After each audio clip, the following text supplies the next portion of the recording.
Well, what's up, guys? Welcome to another episode of Scrap Time. My name is Ben Nissim. I am joined as always by my host, world champion coach, world champion player as well, Mr. James Crowder, aka Crowder. And guys, we're in season 2 of the show, and we're excited because it's our first post matches show we've done this season. And you know what it means? We're going to talk about all the matches, all the teams. We're going to break down some crazy gameplay from this weekend. I got to be honest, the matches were like pretty lit this weekend. So let's get into it. I'm going to start with you, Chris. First off, how was your weekend? How did the team play? Let's dive in here. My weekend was fantastic, Ben. It's match weekend again, dude. So we were just kind of chilling, doing some warm up scrims, doing some regular scrims, watching some VOD, preparing for matches. It felt like we were back in the season, dude. It was great. So I had a good time. Not much to do other than Call of Duty and a couple of workouts here and there and a lot of VOD, but I had a good weekend. I was happy with the team. I'm sure we'll get into that soon. And then, yeah, how about yourself, dude? What were you up to other than watching COD? You do anything special? Well, let's talk about it. Like, in probably the same reason as people probably like, why is the show streaming on YouTube and not like we've done on Twitch in the past? As you guys have seen and heard, like there were some interesting policy shifts like an hour before matches on Friday. And kind of the long and short of it, and I've been dealing with it all week with in regards to my personal channel, the flank. I know it's affected like Scump and Zuma, and it really is sort of policy that now prevents people that are on Twitch from showing any gameplay. And there are issues of DMCA in play right now. So unfortunately, like we had 6 or 7 months to sort out these issues. And it seemed like as of Tuesday of last week, like we were in a good spot. And then something changed the day before the matches, and it caused chaos all weekend. So hoping to get more clarity now that we're into the work week on those issues. But essentially, like if we want to do the show and show clips and gameplay, we can't do it on Twitch. So that's why right now we are on YouTube. Yeah, fair enough. That's why we're doing it right now on YouTube, getting all the gameplay clips. I know a lot of people, especially with our show, want to see, like, we do a lot of gameplay breakdown as much as we can. Well, at least Ben, Ben breaks it down sometimes. I chime in when I'm allowed, but yeah, no, I feel like that's a big part of our show too. Obviously the flank and everyone, and of course the breakdown. So hopefully that gets figured out. Again, there's probably some ways probably can't get super into it, but I'm sure there's a couple ways that they might be able to figure it out, but I hope so. But regardless, I think everyone's shows. I watched a little bit of the breakdown, a little bit of the flank when I could, and I feel like they were ran well on YouTube though. Like I felt like the viewership was there for both. I feel like both parties had good viewership for their streams. I feel like the community was still super supportive of them, and it was nice to see everyone still do well in that sense. Like I don't know, at least like there's like a little bit of a optimistic view there, but I definitely think they need to try and figure out the best way to get everything obviously broken down on Twitch, because I feel like after the match is over or something, like I don't know, that's kind of crazy. Like right, and so realistically, before we go into anything, I like even if we wanted to do the show, like if there like not like a rule of like it's like completely exclusive. I guess what I'm trying to get at is like a week from the match, if I want to stream on Twitch and one of my viewers is like, yo, that play on this and that like happened, and I just pull up the CDL game and talk about it, like that's not allowed. Like no matter what. Is that how that works? Yeah, basically, okay. And I want to be careful because no. I'm just curious. An influx situation. Yeah. But basically, the communication I got over the weekend was like, if you're on Twitch and you pre or post game and you're watching highlights, anything that is anything CDL content on YouTube, even if it's cut downs, you're subject to potential DMCA. Okay. So I know that this affects a lot of people. Yeah. As you all probably saw, like, as a solidarity thing, like we did a breakdown flank episode on Sunday. That literally happened and came together in like 12 hours. Literally like Saturday night, Tom and I hopped on a call with Zen, and Zen was like, yo, you guys down to do this? And Tom and I were like, bet. And then literally the three of us, their producer Riley and Seth, hopped on a text, and we're texting at like 2 a.m. trying to figure shit out. Like Riley and I spoke like at 8 a.m.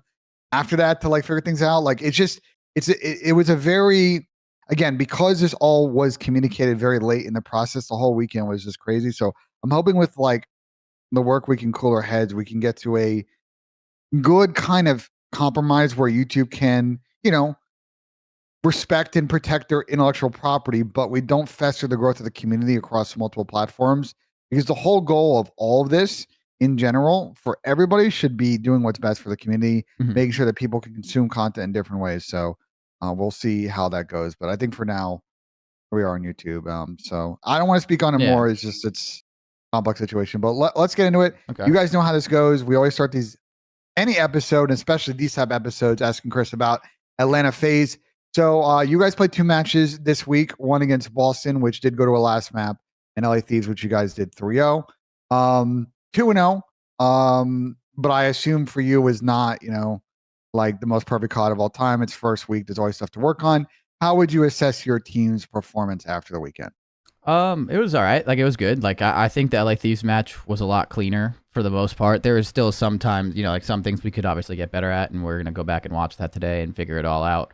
But overall, I was happy with it. I mean, opening weekend, you haven't played a match. You don't really know exactly how matches play out compared to scrims. Of course, there's going to be some hills that are a little harder to break, some hills that are easier to break, and just so on and so forth with that. But I like the way we played overall. The Boston match, I think we were slaying them so much that it actually helped them, in the sense like there was a couple plays where like we got like 6 dead and they spawned, like we spawned them behind us, or we gifted them a spawn because we were just killing them so much, and we forgot like, hey, let's start playing Call of Duty where taking map control. Yeah, but the thing is like a lot of the times if one of us just died, if they actually just like if someone could have just killed one of them, it probably would have helped us. But like since we were slaying them so much, like we kind of just like got too forward on it, and that's a good and a bad thing. Obviously, it's a good thing that you're slaying another team and they weren't like keeping up as much. But at the same time, like you got to be smart enough to know like where if you have that much slaying power, you're gonna have to slow down, and someone has to take a back seat and block a spawn here and there, right? You got to communicate it.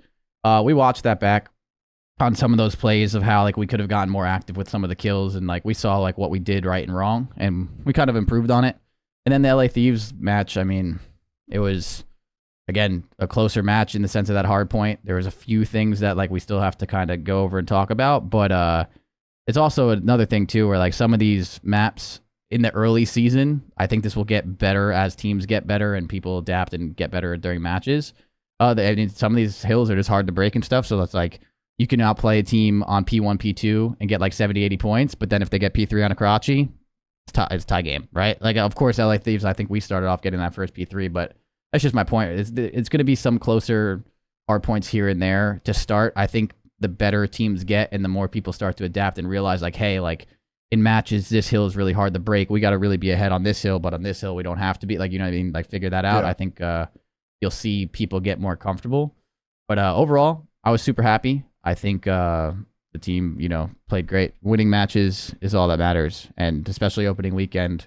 I think the last couple of years, our opening weekend record wasn't like great. So to start off 2-0 is very nice, obviously, to the season, especially because we've been playing really good in scrims. So it's nice to get out to a hot start. You guys also, like, to be fair about the getting too many kills and not doing basics, you guys also did get screwed by a spawn I've never seen before. Invasion control. Oh, are you talking about that was against Boston? Yeah, where Capsule spawned street. Yeah, but like, you don't see that spawn often. But like, again, like Simp's going on a goddamn rampage. He's got like 30 plus kills before like half the lot. Like he's just slamming people, and then like him pushing up into the palace and like being so aggressive where like we were all like, again, we had him in such a demon trap that like we forgot just to like not let them spawn there, and all of a sudden we went from like dominating and probably going up 2-0 there, or like or going up another round there, to losing that defense. That's a defensive sided map. You lose the defense. Now all of a sudden, like you put yourself in a bit like, oh shit, like if we don't win this offense, we lose. So it's like, that's why it was hard to be like super upset for a match 1 losing like that, just because like that's something that's super fixable. And that's what we did. Next time we played that map, we talked about like making sure like slowing it down a little bit, like making sure we're obviously communicating like what exactly needs to be done and just get better and improve. So it definitely sucked, but at the same time, like that's no excuse for losing. Like we got to be better than that, and that's why you watch VOD and get better with matches. And that's why I'm so happy the CDL is back, because getting better from a match is a lot easier than getting better from a scrim. You can obviously do both, but like the match VOD and the match atmosphere, it's just awesome. So I'm stoked. Let's. I got a couple more questions for you. You're gonna hate this question. I already know. Is Simp back? Is Simp back? I already know you're gonna ask. Is Simp back? Is Simp back? I mean, I've been hearing it for the last like 7 shows. Like, I don't know, dude. You tell me. Like, I mean, listen, we did the flank breakdown show yesterday. We all universally agreed. First person on that team of the week sheet was Simp. I mean, he just, in both series, he was just a dynamic player. And I assume you feel like, I know Chris has talked about it a little bit, that like there was some stuff you have to work on in the off season, kind of find some little spark here or there again. But man, like he looks like he's picking up where he left off on another 150 health point game we played recently. So Yeah. I assume that's something good for you guys. I would say not gonna let you answer that question because you got annoyed at me, but let me actually ask you a question I think you'll give a real answer to, which is I know the draws didn't play.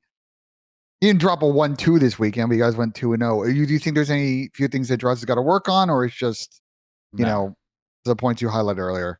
Bro, we've been talking about this for like the years of Atlanta FaZe. Like, you don't need someone on this team to drop a 1.2 to make us better. Like, in the sense, like our other fourths weren't dropping 1.2s, and we were still able to get first place in the league in that sense, and obviously like make runs and contenders. We could have won more, lost more, whatever. But like, I don't care about Draza's stats or any of their stats as much as they're playing the game correctly and trying to help themselves, like, be the best team that they can be. Draza plays at a pace right now that like he's trying to keep up with Simp and Abizi, and he does, in the sense of like he's being there with an AR and all that stuff, and like he enables Simp to do what like we can have Simp do. He enables Abizi and Celium to do like be able to play their game, and he enables himself sometimes too. Like, I mean, I watch Draz play scrims all the time and have absolutely insane maps, and then I watch him sometimes where like he's playing slow, but then someone else is playing hot because of it. You know what I mean? So I don't think he needs to work on anything right now. I think he played great. Like, to be honest, statistically, I didn't even care about like who did good or bad. I care about like who made the right play at the right time type thing. So in that sense, no, I think our team just needs to work on when we are playing very well, using our kills a little bit more efficiently, and just like in the sense of like staying ahead of the game, making sure we're rotating, make sure we're doing stuff like that. So it's like, I don't think that's a him thing as much as it's like all of us. Like, again, if we get 7 kills, let's block the spawn so they don't spawn behind us. You know what I mean? Like that, things like that, where if the kill feed's all red and we're getting a bunch of kills, we need to make sure that like someone's blocking the next spawn so they don't spawn behind us, so all those kills aren't useless. So little things like that. But I think he's been great for them so far. I think his energy helps them out a lot. So I don't really think he needs to work on anything as much as like our team does, like in general, just to always get better. Cool. Well, we'll move on. I know you guys got do you have 1 or 2 games left before the break? I think it's 2, right? I know we play Seattle next, but I don't know let me see. I can get the exact schedule up here in a second. Yeah, you guys have Seattle, and then that's it. And then you got the break. Oh, I thought we don't have a second Vegas. match? Oh, that just kind of made me sad. I thought it was 2. I knew we had Seattle. I just, damn.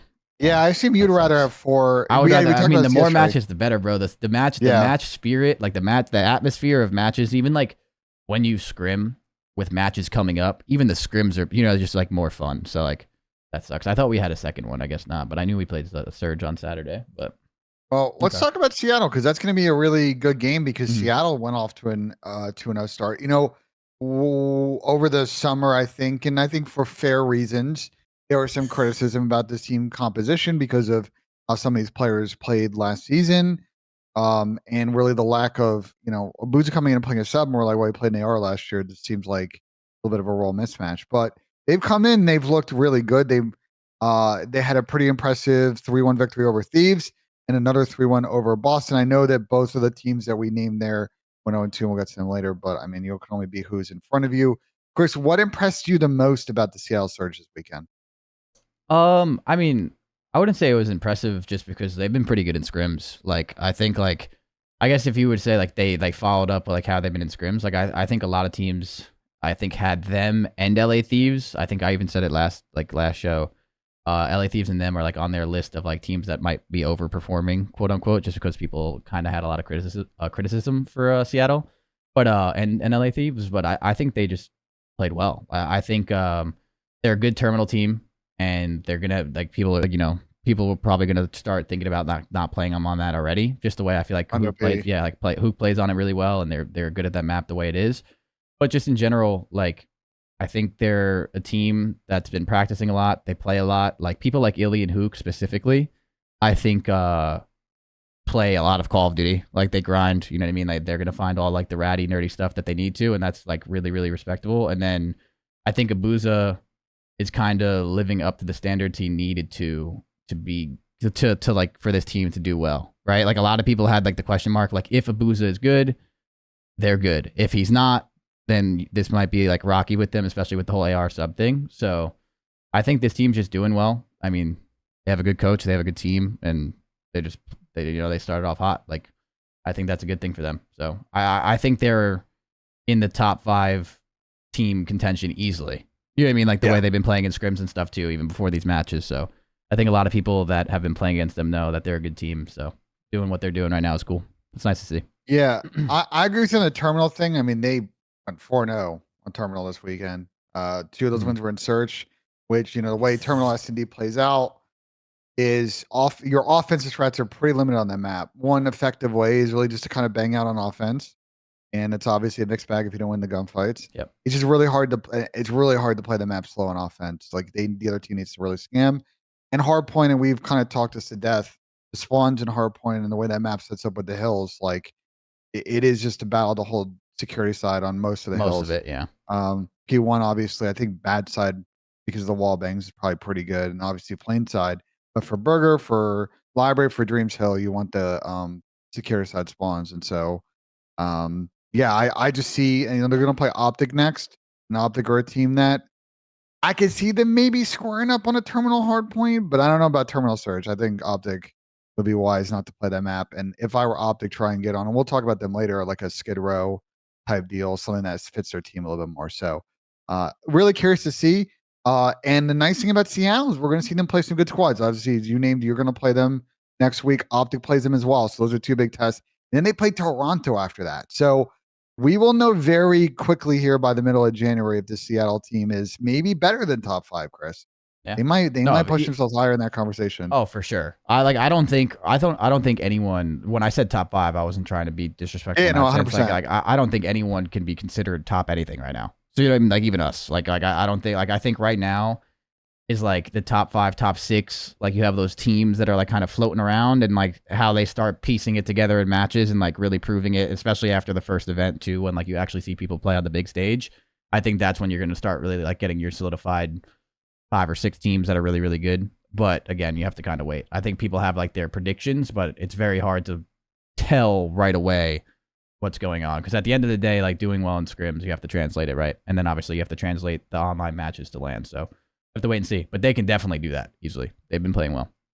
Well, let's talk about another top 5 team. And again, guys, we're going to try and for this show cover all 12 teams. So we may not always go as in depth as you guys like. And if you have specific questions, ask them in the chat. Absolutely. But generally, for these first couple of episodes, we're going to try and talk about everybody as we get more into the season. And like, to be honest, some of the bottom teams like continue to struggle. I don't know if we're going to give them a lot of airtime, but I want to talk about OpTic Texas because again, Seattle played them next. And I thought OpTic had a like really interesting weekend and actually gave us some plays that we can break down with their team. Of the other top teams, they have made 2 changes in significant ways that alters the way their team plays as compared to your team, Chris. They brought in draws. MC moves into a main role, but the rest of it's like pretty plug and play. Envoy comes in Toronto, plug and play. New York brings in Dante for Preston, and it seems like they haven't skipped a beat for OpTic. I think there's some work to do, especially with the subs. And so I think they had some issues against New York, lost the game 5, and we'll break down some plays in a sec. But they had a pretty clean one against LAG. They definitely outclassed LAG. In not LAG rather, sorry. Who do they play? Minnesota ROKKR rather. They really outclassed ROKKR on the evasion and Skid Rows that they played. Control was pretty close, and the S&D they trolled.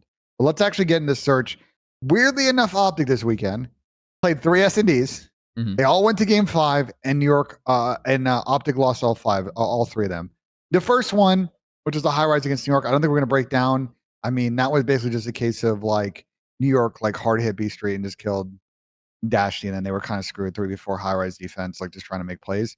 The other 2 and the subsequent rounds, I think before the game 5 for the second one, we should break down because I think it highlights like my biggest issue watching OpTic, and I don't know if you agree with their searches. Like they tactically have a decent understanding of how they want to play, but then they take it one step too far, and they basically like either as a group of 2 they overheat, or as individual players, and mostly example I saw either Pred or Shotzi just kind of individually could have just held irons, put their controller down, they probably win some of these rounds.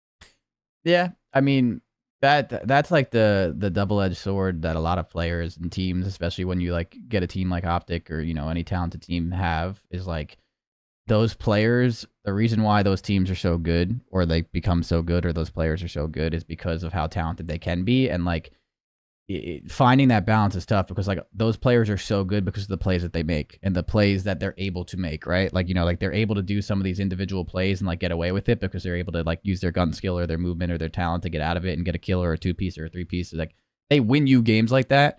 But of course, on the flip side, you know, when they do it once and, you know, it's the wrong time and they die, it's like, well, damn, if you just dropped your controller, you know, we probably would have won that. I've had that conversation before in that sense too. It's just like finding the happy medium of that is like, you know, kind of where you really like become like a really, really scary team. And I'm sure like with this OpTic team, like I think this is a really talented team. I think they just have to figure out like when and when not they want to do things like that, or obviously like, you know, if they can communicate more. I'm sure there's like little things that they already know that it is, but I wouldn't be too worried about it right now. Like I think they're just gonna have to like go back and watch it and figure the little things out for them. But I think that's just kind of, sometimes that's going to happen when you have such a good team like that's able to do that. Like sometimes they're just going to go a little rogue. Kind of got to reel it back in here and there. Yeah, do we want to take a look? I know I linked the VOD. If you want to take a look, Where did you link it? Is it in the outline? You should be comments. You see comments on the doc or no? No comments. Oh, okay. Let me fix that, Han. I'll fix it to you real quick. Ready? You're good. And I think I gotta switch it. Refresh. Refresh. See it. Refreshing the doc. Hold up. Refreshing the doc. I see comments. Here we go. My bad. I had you're good. On it. All right, so map 5. Yeah, I think we'll start with map 5, and this is before the round 11. You know, OpTic was up with an opportunity to win this in round 10. And as we talked about with Terminal, while Chris kind of pulls up this VOD, there are basically two ways this map plays out. One way is the offense plays really slow, and generally, I think if I look at the stats this weekend, Terminal offense this weekend win percentage was 43%. So defense won more than offense, but actually First Bloods were very much in favor of defense. And that's because I just think it's really easy to kind of slow play us on defense, kind of watch all the lanes. And then it's really hard with a lack of crazy utility to do much on offense. But the option B, and what you're going to see in this round, is just a classic either throw a smoke and bang out, or and Chris, you're going to laugh at this play, like the round 1 classic like Zuma play of just YOLO equals his chow. Yeah, like hop on the burger, like kill them before they go top Eskies type deal. Yeah, this is. I mean, the way like this is playing out, and just like how these rounds play out and stuff. Like, hold up, let me unmute this by the way too. It's just like, yeah, it's just crazy. Like, it's just that's how you sometimes have to play it out. It's just like you have to throw the smoke, you have to bang it out. Hopefully, like the trophies don't go down in time, and you kind of just make it happen. I mean, bro, like it is a very hard map to play otherwise or be creative. Like you're gonna see a lot of that, or you're gonna see a lot of like, you know, plays where they're trying to throw fakes and stuff. Like I'm pretty sure we've seen some teams do it. It's like if you back it up here too, like are you trying to say like stuff like this or what?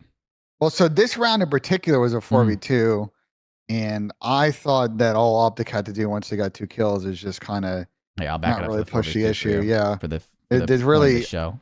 Here you go. I think 2 kind of critical mistakes OpTic kind of do here to sort of throw this one away. You know, they get smoked off. Wait, this is not a 4v2, Ben. It's a 3v3. Are you talking about you want to go to the round 11? Because you linked the 5-4 round. Oh, so 3v3. Keep going. Okay, sorry.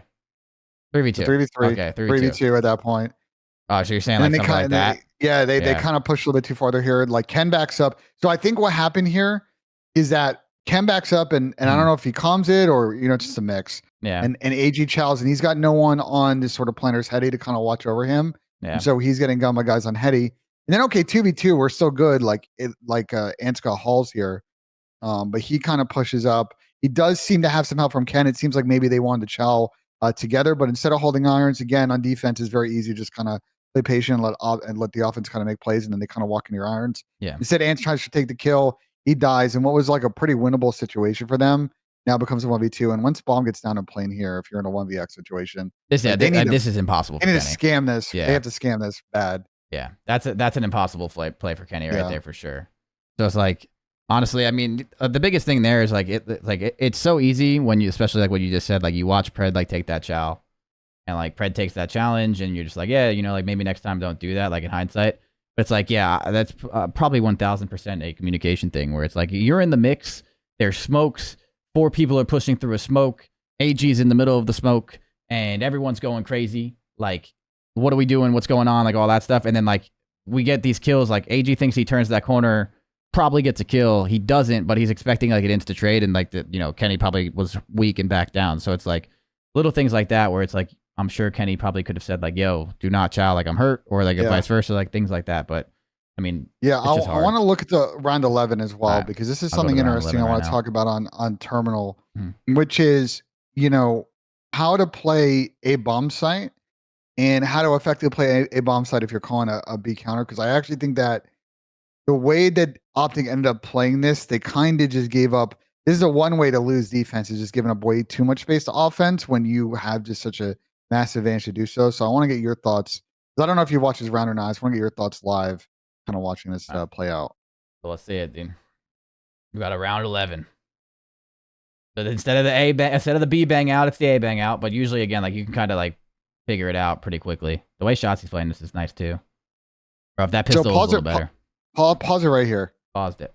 What's up, Ben? And back it up about 20. Pack it up about 10 to 15 seconds. So I think the critical play will probably scoot over OpTic here. So they were probably expecting kind of a mega bang out. You back it up even further because you're going to see the play that Pred makes. So they kind of expect a B push. Now, I think the play the number 5 does here, which is like, it is a common play even in wagers. And you're going to see this in rank play too, of like faking B, because the B bang out such a popular strat, but the rest of your team goes A. Yep. And when you do that, ideally you get numbers, you get the bomb down play, bada bing, bada boom. Yep. AG's like AC side. So his responsibility in this situation is to obviously make sure no one's going through a book and causing chaos.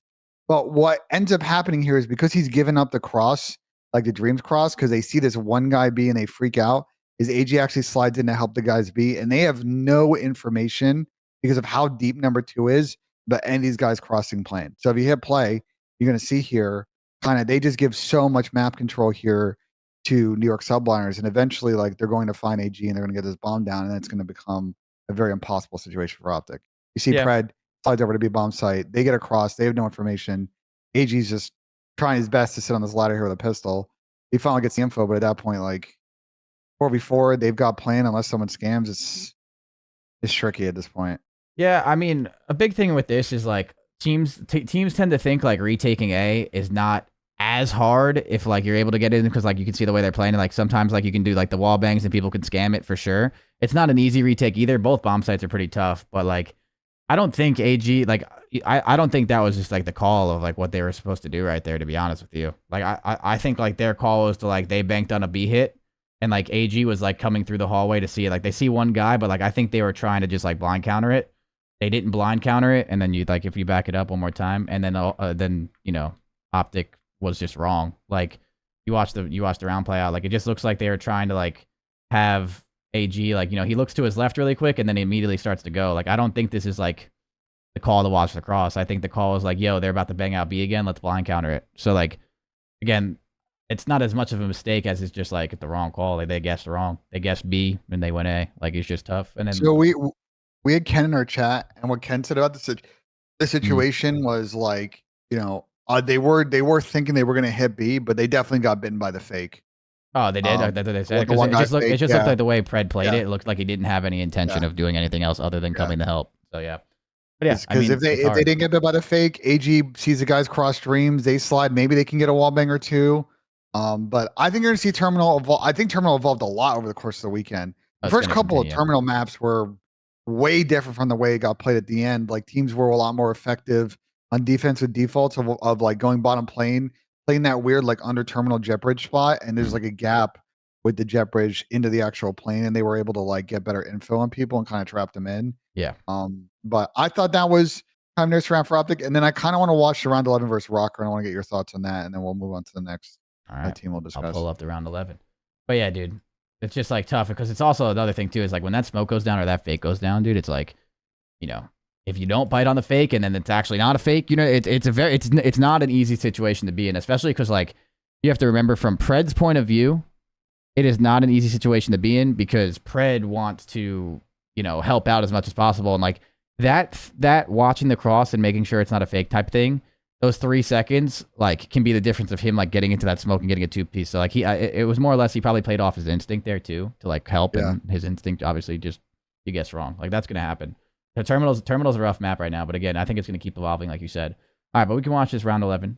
So actually, I'll say round 10, and we're not going to watch it. There was to even get to this point, Reese Vivid made a Chris Crowder plant the bomb and full wrap the map type play. So if you want to go back and watch that later, Chris, you would love what you fucking saw. A great play. Ant did some insane stuff that round, and Reese still beat him. But this round 11, I thought came down to some interesting timing. So I want to get your live reactions as you play this through. Let's see it, bro. Karachi too is like, dude, a lot of these S&D maps are also really mixy, dude. They're scary. They're definitely scary stuff. I mean, I can't believe that's what Vivid just tried to do. Yeah, that was fucking crazy. That was also that right there was also even crazier. That was just two crazy ass plays. I don't know what Vivid was thinking there. I don't know what that I can't defend that one, but his instinct was very wrong there. So if you want to pause real quick, so just to explain to viewers, so like this map on offense, if you can get that bomb late at B and you have a man up situation, it should be automatic at the moment. It is very hard to do what Reese did unless you're in round 1 to just slide out there, YOLO it, and like dry plant it, because they get to that bridge so much faster than you do. They could be literally anywhere watching that cross. So I don't know if maybe Reese's strat was, let me throw the trophy there. I get hits and maybe they're not expecting me to slide out because they're trying to stun me or something. But that was a bold strat. And then they got bailed out because I don't know if Pred got a bad call from the guy like mid alley of like, hey, there might be just one guy P1, but Pred then took that chow and then lost it. So what probably could have been a 4v3 if Pred chilled, I think instead was a 3v3. And someone in the chat made a good point, like potentially there might have been a call that Linz I'm sure Pred got a call like, you know, that like, hey, like there's a guy at P1 or something, so he tried to go make a play. And it's going to be little things of just like perfecting your teamwork and stuff. Like OpTic knows that, everyone knows, like all these teams, all 12 teams in the league, like those moments of just like making sure you're obviously more together and stuff is just going to be something that they work on. So here's my thoughts. If you back it up one click. Yes, sir. I want to know what you think about the play that Ant makes here. And this is a common one that he likes to do. Like when he sees space on the map to really hold the team into like 1/3 of the map, he'll hit that shit. I'm just curious if you think maybe he did that and then a little bit too much extra here in the situation. I mean, again, this shots he plays specifically is just, I mean, he just got really bad timing. I don't know if number 7, I would say he got tough timing, but I don't think this is a terrible play. Like this is what shots he does, and he tries to like disappear and stuff as well. Like, nah, I mean, bro, like that play right there is just a Shotsy. Like you're gonna live with those. You're gonna live and die by those. But again, like he gets that kill, and like they think, you know, he's in the bottom left, like by the 3-story building area, like chicken coop, and like he gets out, he cut the defense, like he got up the middle. It's just like, you know, he can't just aimlessly run into the middle of the map and stuff because he has call outs and everything else of where people are. So like he just got like he was probably one step away from turning left instead of going straight, and he was out. And they would be sitting there thinking like, where the hell is Shotsy in our coop area? And he would have been gone. Like I don't think he did much extra, as much as like, again, that's the brutal just truth of search and destroy. Sometimes with those specific plays, like those 2v2s, you're either with your team together and like you're obviously playing trades and stuff, and you know there's a lot of things you can do to make it consistent. But there are going to just be some times where like your timing, you know, is just like he makes a really good play to like open it up and like actually make this round winnable for them, and then like he's one step away from like vanishing and stuff like that, and that's like what he's so good at. So I mean, I don't really, again, it's hard to like be super critical about those things, because as much as even like for myself, like as much as it's easy for someone from your perspective watching, you can see through the walls and you can see their arrows, it's like they don't see that.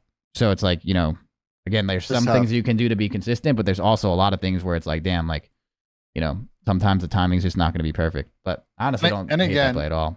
I don't think putting Ant on a leash is going to be their wise strategy. It just comes down to both these maps came down to like kind of split second decisions. And I will give OpTic credit. The one round we watched, they blew the 4v3, which I would have to double check, but I'm pretty confident is the only man up situation 4v3 they blew the whole weekend. Like I'm pretty sure they won. I'm gonna look it up right now. Yeah, they had 12 first bloods this weekend and won 11 of those rounds. So the one round 10 that we watched where they blew and they got that one pick was the only 4v3 they blew all weekend. So as far as tactical execution and awareness, I think it's been pretty good.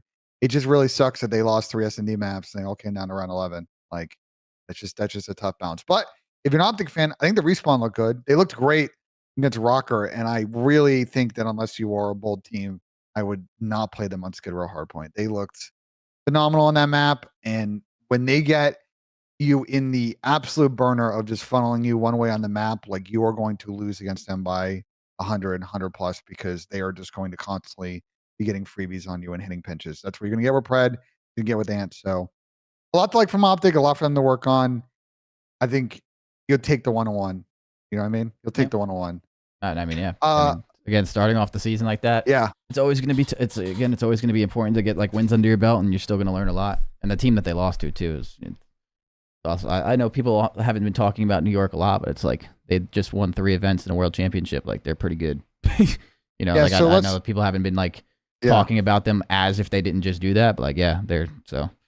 It's not like not like they lost to a team where it's not that good, but yeah. Let's talk about New York, because I don't think. I was talking to Dante yesterday. Like, I don't think that they feel that they played like A+ COD this weekend. They were 2-0, but you know the OpTic series came down to fine margins, and I think you could make a legitimate argument that the LAG series that LAG those first couple maps should have won. Those first couple maps could have been pretty crazy.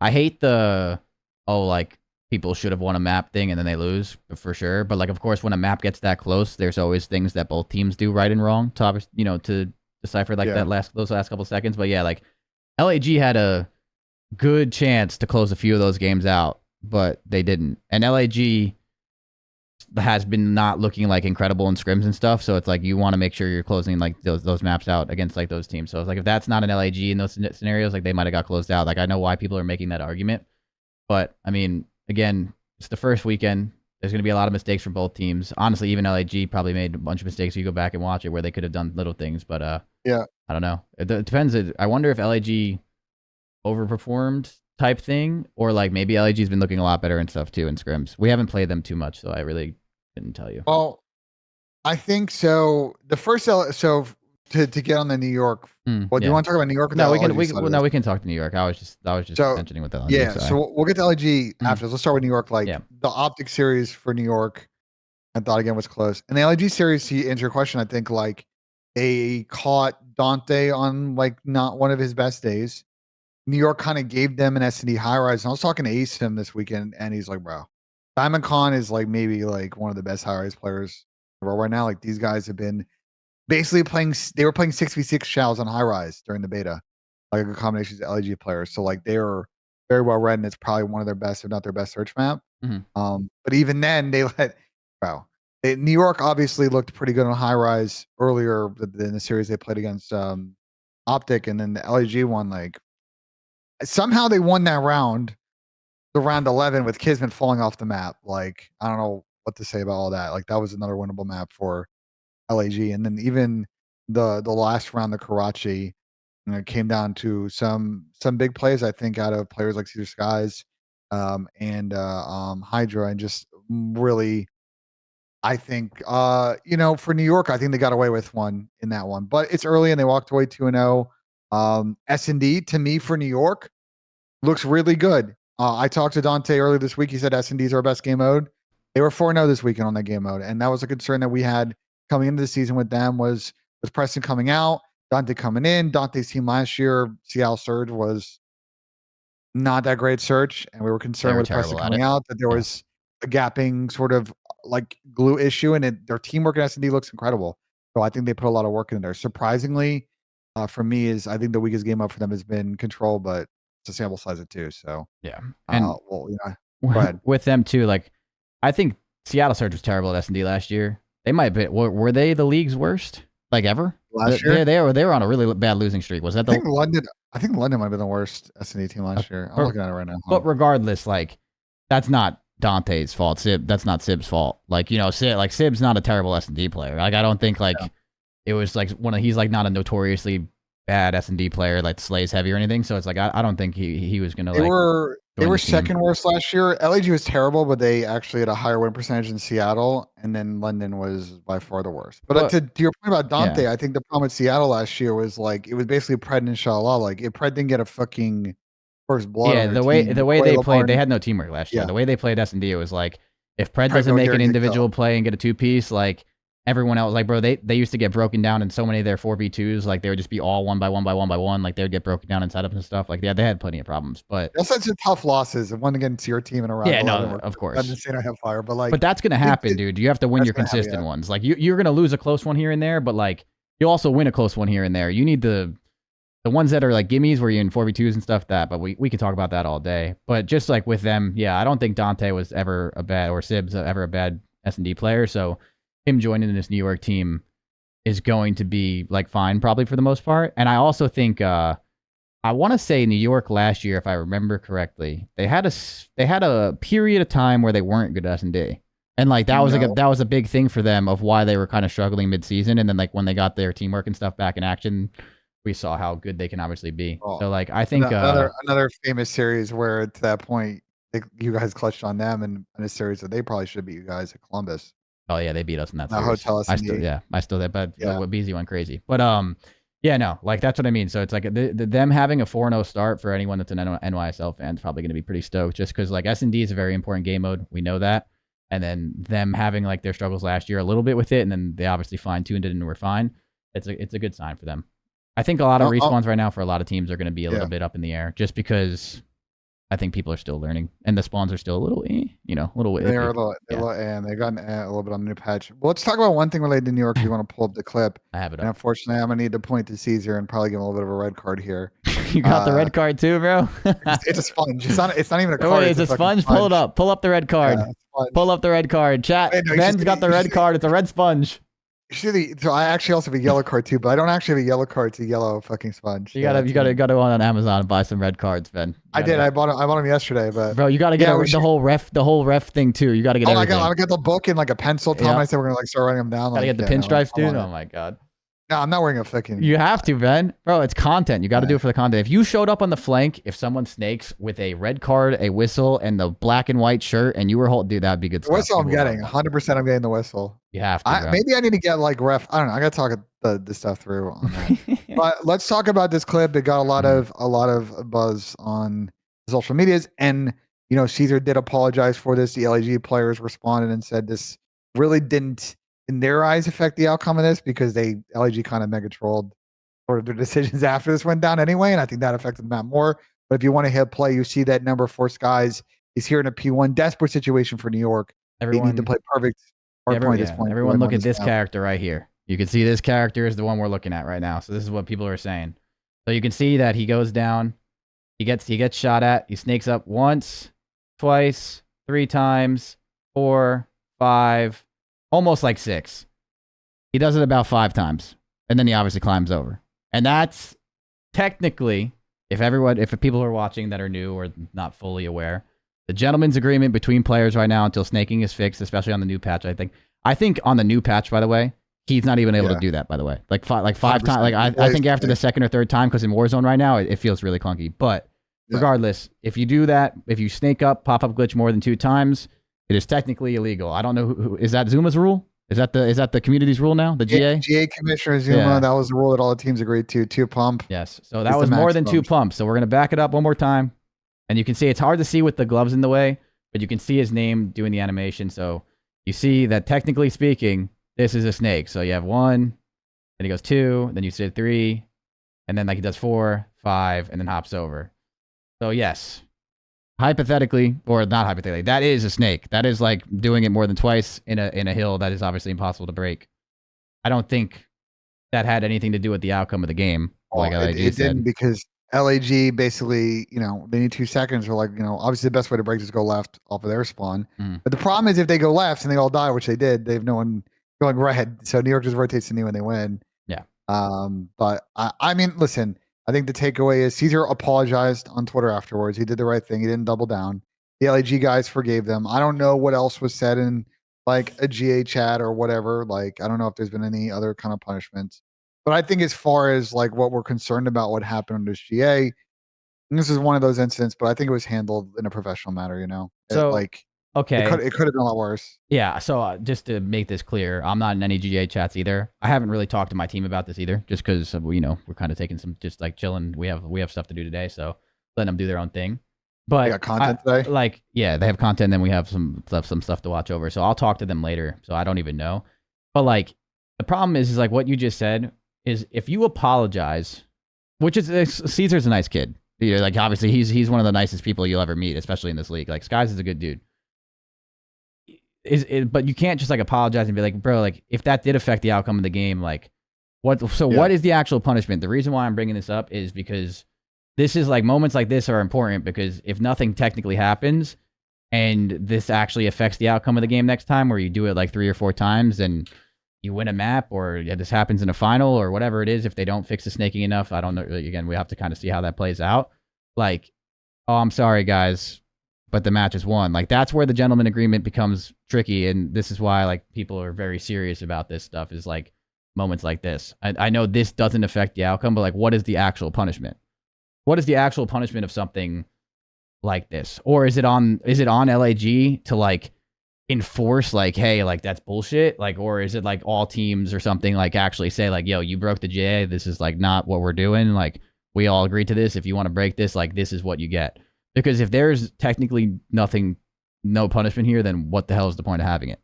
That's the problem. Because this will cause, because again, if you just apologize, it's like, so you do it to win a pretty important match and you just apologize and then move on? Like I don't know. Like I don't think he did it on purpose. Skies is a nice kid, so I get it. But like I could tell you right now, if that was Celium, oh yeah, it would be a fucking shit show. Bro. And Celium's been great. I haven't seen him snake once, even in scripts. Like he's been great. Like people told him to stop doing it, and he stopped doing it. We've already talked about this. So it's MC had a good tweet this weekend. No snaking, no problem. That was a good tweet out of him. Yeah, but again, but to your point, if he had done this mid map, even if it hadn't affected, or if it was certain players, not even just Celium, certain players with the reputation, like it'd be a fucking shit show. So I think. Listen, first off, I think it seems like on the new patch, it's gonna be really hard after 2 pumps to really effectively snake. It actually makes it. If you do it more than 2, like if you do more than 2 pumps, yeah. We gotta stop saying 2 pumps, bro. Can we just like 2 snakes? But no, we're saying 2 pumps. All right, sorry, 2 pumps. Whatever, 2 pumps. Bro. 2 pumps. If you do that, then like it actually makes you like lie down and it makes you clunky as shit and like it probably gets you killed. So if Skies were to have done that in that situation, he would have ended up just getting caught in a lie down animation. It would have just been really annoying. So like, yeah, hopefully in the future, what we've always said on this show is that the developers just fix it, so this doesn't have to be between players. But like, if things technically go unpunished, then it's just not like, again, people just start losing full, because everyone loses full, and then all it takes is one person to be like, oh, he got snaked, and then they start snaking, and like moments like this are very important for a GA, because I've watched it happen beforehand in IW, where people just like say like, you know what, fuck it, we're doing it, and like I don't want that to happen, because currently, I think everybody in this chat or watching this podcast, or that represent the CDL community, can say like right now watching Call of Duty without snaking is awesome. I love it.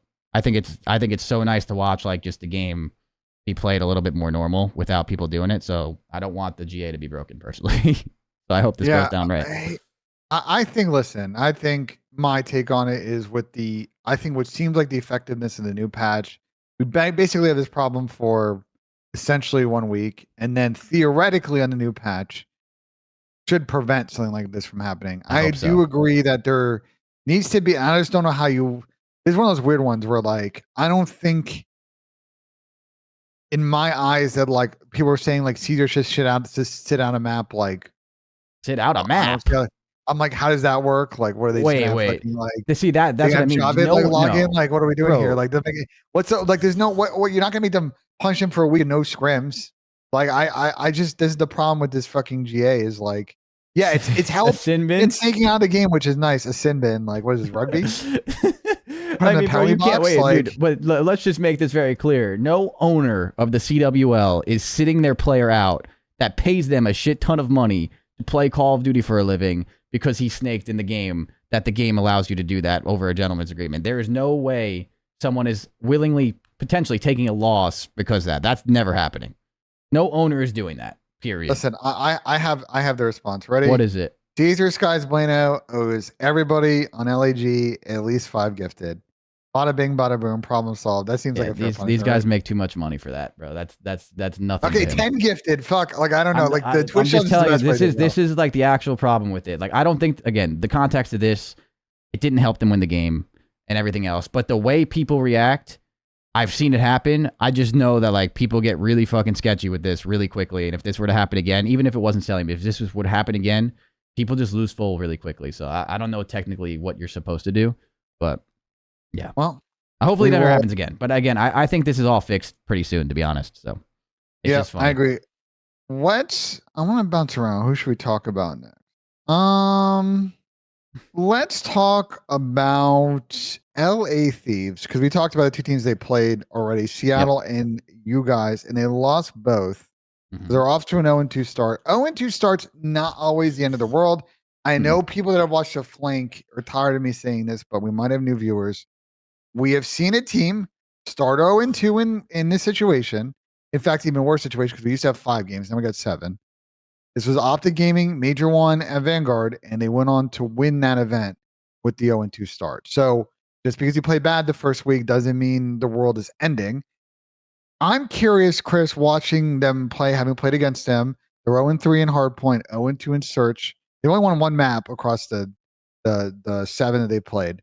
What do you think from your perspective is their biggest issue right now? Well, I think they played 2 really good teams to start. Yeah. It's not like they had an easy schedule. I think the LA Thieves team, they can scrims. They're one of the teams that I actually predicted to do a little bit better than their standards. So I think their 0-2 start. They played 2 really good teams and they lost. It's not the end of the world. I think, again, depending on their schedule and who they play, is going to be important. Obviously, every team wants to win, so you have to be able to beat the best to be the best type thing. But I think they got to close out some of their closer situations and, like, you know, make sure, like, their teamwork's there and their slaying power's there and everything. But, I mean, overall, like, I think their S&D probably looked a little bit more concerning, in my opinion, like, just, like, from the outside looking in. And just, like, they probably have to just tighten some stuff up. But it's really hard to, like, get super critical with them right now because I do think Seattle is a lot better than what people think. I think Seattle, like, again, was not a team that was considered to be in the top 5 whole thing. And I think the way they've been playing, again, they've been pretty good in scrims. They've been pretty good. Like, now they're pretty good matches. Like, I think they're a lot better than what people think. And then they lost to us. So it's like, I think their S&D needs to tighten up. I think the respawns, again, against top teams probably needs to be better, obviously. But at the same time, I think right now, respawn is going to still be like a learning process for a lot of people with these spawns. It's also weird because everyone's gonna have to relearn the spawns anyway here pretty soon. But yeah, I think right now you have to like kind of wait and to see their next match, like to really be like critical on them. But I think they just had a rough schedule to start. They need to be better, and again, like they're gonna have to have better teamwork and discipline and everything else that comes with them if they want to beat some of the top teams. Because again, they can slay and they have good players, but at the same time, like, a lot of teams have really, really powerful slaying power. So, like, to end up beating those teams, like, the teamwork needs to be there. And I feel like sometimes in their search, it just looked a little weak. But yeah, I think the offenses, to me, looked weak. The S&D terminal they played against Seattle on offense, they didn't seem what they want to do, but that was the first S&D map they played of the year. So I'm not, like, losing too much full about it. The invasion they played against you guys, I know it ended up going to round 10, but watching them play offense on that map, I just felt like they never really had an effective strategy of countering like the standard default on that map. Some guys tank, some guys kind of supporting courtyard. There's one B side, there's one street, and like they never really had a good cafe door execute. They never really had like a P1 DVD like push tank out execute. They weren't good at hitting the timings if they were there dark alley to try and kill the guy tank. Like, if you can't control middle map on evasion on offense, you're never going to get that bomb down. And then your really only effective strategy is just the fucking B bang out, which if you can get the bomb down and get set up, probably works. But they were struggling that too. So it's only 2 search maps, but I agree with you. That was the weakest game mode. I think watching them play Hardpoint was even weirder because I actually don't think like all the Hardpoint maps they played, they lost by like 20 or 30. It's not like they're getting blown out on the 2 Karachis in the terminal that they played against Seattle. Watching them play, especially that terminal against Seattle, maybe I think is their biggest issue, which is I feel like sometimes they get caught sprinting way too often. I think Afro especially gets caught, and you kind of know that's sort of the way he's always kind of played that way. He's played that way the last couple of years, and he was very effective on London because of his pace and the timings that he hit. But this year, it seems like he's a little bit off in that. And this game, like, if you are getting blooded with how rotation heavy some of these maps are, aka like Terminal, like, if you were putting your team in a 3v4, like, that might have repercussions to that hill, the next hill after. So Yeah, I mean, getting yeah, caught tough sprinting. one. I mean, bro, like if that's another way to say like their timings are off, maybe. But getting caught sprinting is kind of crazy. I mean, you got to sprint to make a play here and there. Like it just depends. Like if you're like holding an angle and you start sprinting for no reason. But Yeah. No, I know, but like you get my point though. Is I like think I you're know what just you're not trying getting to in their say. setup. Yeah, Yeah, but trying to do a little too much. yeah, but I again like I'm sure like even when we watch our wins or losses, like there's things that you can do better to like little mistakes of teamwork and stuff where you can have done this better here and all that.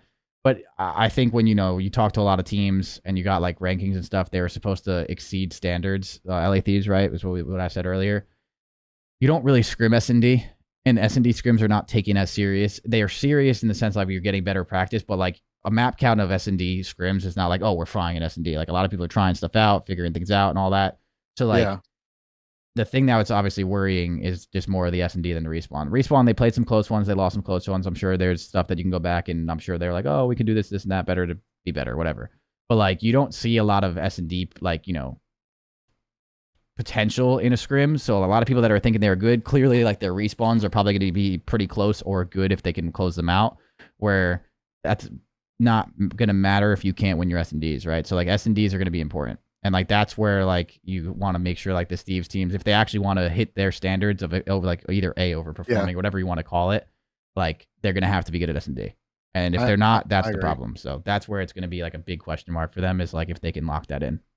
Well, they play Boston and LAG next week. Both teams are 0-2, so both those games are must win for both squads. And if you're Thieves and you can win one or both, you've got Toronto, New York, and Carolina coming after the break. So, like I said, 0-2 start, not the end of the world, but it's not the end of the world if you can get going in week 2, week 3, week 4, and we'll see what Thieves does with they play on Friday, so they've got like 4-ish days to sort of figure out and fix their issues. But let's move on. I want to talk about a team that had listen, this team was a bit of an interesting weekend, up and down, and end up 1-1. And I would say then you probably would have taken that at the beginning of this week, which is the Carolina Royal Ravens. They squared up against Miami Heretics. We'll talk about a little bit later. Looked really good, and they got absolutely.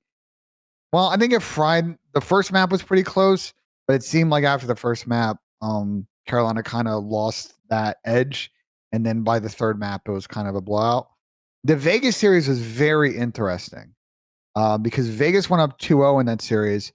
So let me actually back up further. So after the Miami series, we did episode of Flank on Saturday, and listen, Aches and Clay have a lot of history, like they 15 years plus history.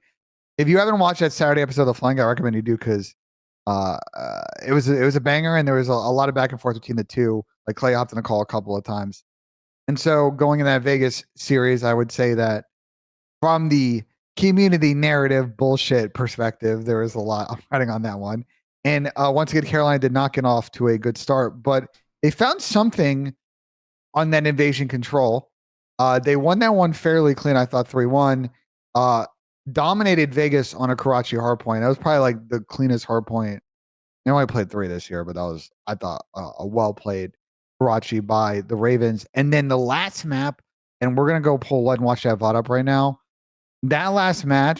I mean, I know Carolina won the series, but Vegas should have won this one 3-2. I don't know what happened the last couple of rounds. I can't, and I want to know your perspective. If you think watching it back that Vegas scammed or Carolina just made like some insane, like ballsy, like plays on some of these situations. Depending from whose perspective you're gonna watch, you're gonna be, if you're a Vegas fan or you're a Vegas player or coach, you're gonna be like, what the fuck are we doing? We're scamming. And then if you're from Carolina, it's like, bro, these are the plays that you need to win maps and championships, blah blah blah. So it's like, that's just perspective of what you looked at it. I mean, Vegas, in my opinion, threw.